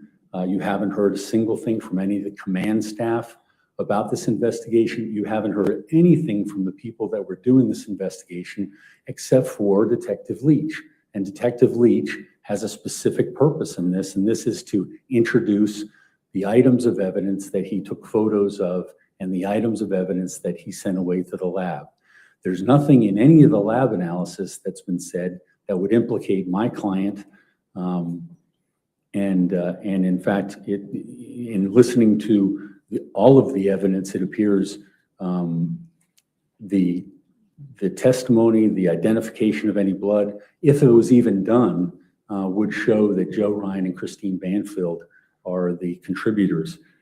This judge is not surprising given the horrific situation that was there, but it was a situation not of my client's making and was not something that he did. And so, Your Honor, I don't believe there's sufficient evidence, even in the light most favorable to the Commonwealth. And I believe that there's an obligation when you have someone who has changed their story so many times on the part of the prosecuting authority to take that into consideration. But let alone those issues, which will be taken up, I guess, at a later time, we have these indictments, and those indictments are the indictments that they chose to seek. They're the indictments that they had to work toward in order to be able to present the prima facie case, or in the light most favorable to the Commonwealth. Your Honor, I'd respectfully suggest that they've missed their target. There's not sufficient evidence, and I'd ask that you strike the five count indictment and even less evidence regarding what was indicted later on, which are the child-related charges. And thank you. All right, thank you. Yes, ma'am.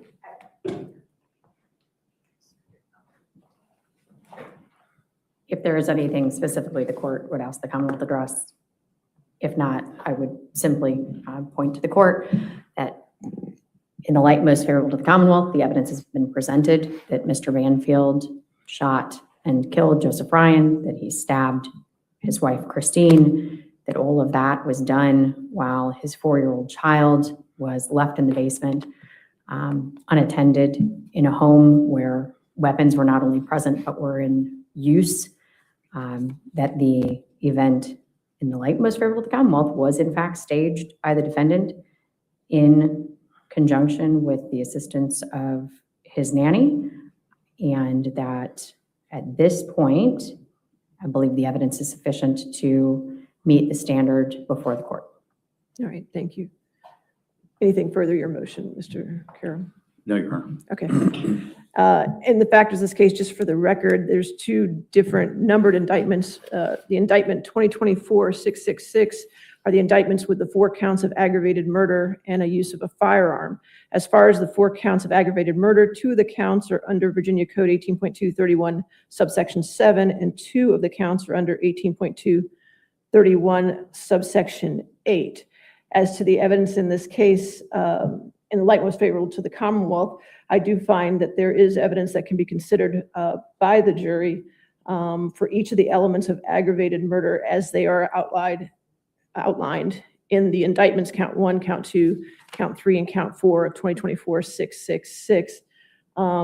That's based on the co-defendant's testimony, crime scene testimony, blood evidence testimony, and DNA evidence testimony at this time for those 4 counts. And as shown in Virginia, the Commonwealth can indict a defendant under subsection 7 and subsection 8 for the same murders when each of them constitute murders occurred as part of the same act or transaction, or in a 3-year period. So they don't have to choose at this point during the guilt or not guilty phase as to those 4 indictments. As to count 5, the firearm, there is evidence to go forward that the defendant did use a firearm in the commission of these acts. As far as indictments under 2024-873, count 1, child endangerment, and count 2, child abuse.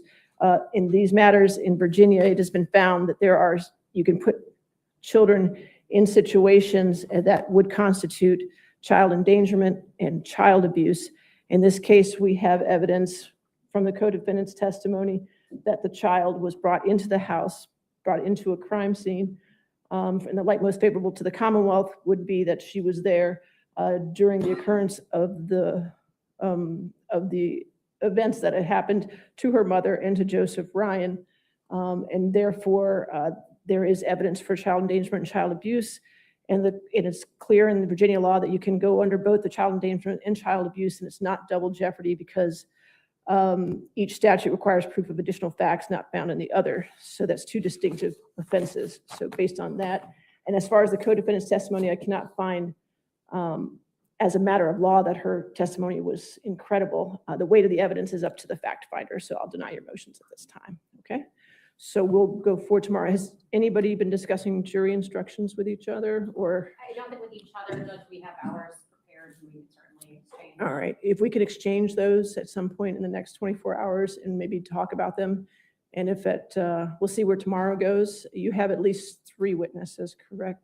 I have, Could you just use the microphone? I'm sorry. I have trouble sometimes hearing you. I'll have a couple witnesses available beyond 3, so maybe 4 or 5. 4 or 5 I for also tomorrow? have evidence to introduce, Judge. Okay. And so and this is good that we're talking about this, is I wanted to, at some point, when it's appropriate, to introduce the first 70 exhibits. Okay, and you have them in electronic I've format, given it just to- I've one given it to file you. each? Okay, perfect. Um, Okay, And so, but I also will want, because they didn't see it as we were going through it, I want to be able to introduce them, have that a reasonable period for which they can read their sheets, well, their- if there's not objections, I assume. Yeah. I- Well, I guess as we go through objection, but We're that's gonna what have to my go through thought is, objections. which could take up some time. So would you rather do that first before your first witness? I'm thinking that. Well, is there any objection first to him doing that before his first witness, going through all his evidence? No. And then we'll just go one at a time, and if you have objections, we can cover them at that point. Is that okay? Yes. I mean, if you can get with it, if you agree upon some that are not objectionable, that's fine. If council could provide them to us. Yeah, could that you would be helpful. provide, I think I have, and let's just make sure for the record, for defense, I have, let's see, I have 1 through, oh gosh, 1 through 71, and that's all the letters and jail mail, 1 through 71. So if you can get those to the Commonwealth, and then I have 80, 80A, 80B, 80C, 80D is in Delta, and then 81. That's what I have for the defense. So if you can get those to the Commonwealth tonight so they can review them, and then they can tell me tomorrow morning which ones they have objections to as we go through them, that would make it faster. Okay, thank you. Okay, can we do that? Yes. All right, and you can, and so you'll go through tomorrow and possibly the next day as well, correct? With your Yes. evidence? Yeah, I do believe so. And Okay. possibly into the next week. And into next week. Okay, I just want to make sure I get it straight. But yeah, if you could start working on jury instructions, though, I'd appreciate that. Yes, ma'am. Just a question for Mr. Carroll, if he knows the time that we might receive those files. As soon as I go back. Okay. As soon as we go back. Thank you. All right, any other questions? Judge, the only thinking through the exchange Yes. of jury instructions. Okay. Certain instructions will be relevant based on what Mr. Carroll I presents. understand, and if you, I And mean, to we this might have point- to add to the stack at some point, but if you Okay. could maybe just get the bulk of the ones we know are going to be. Yeah, part we of the certainly have case. the charging instructions and Okay. all of the standard Commonwealth. Are they going to be instructions. waterfall? I mean, it's, Yeah, I believe so, okay, Judge. so yeah, so you got to get all those so we can get that taken care of.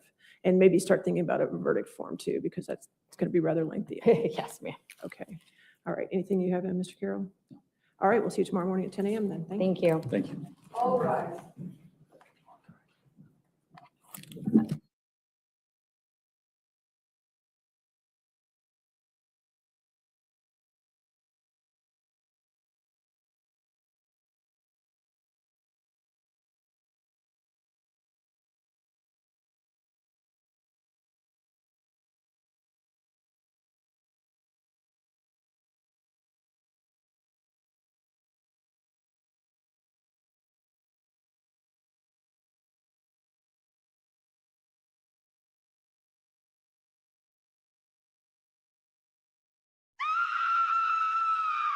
True crime just got darker.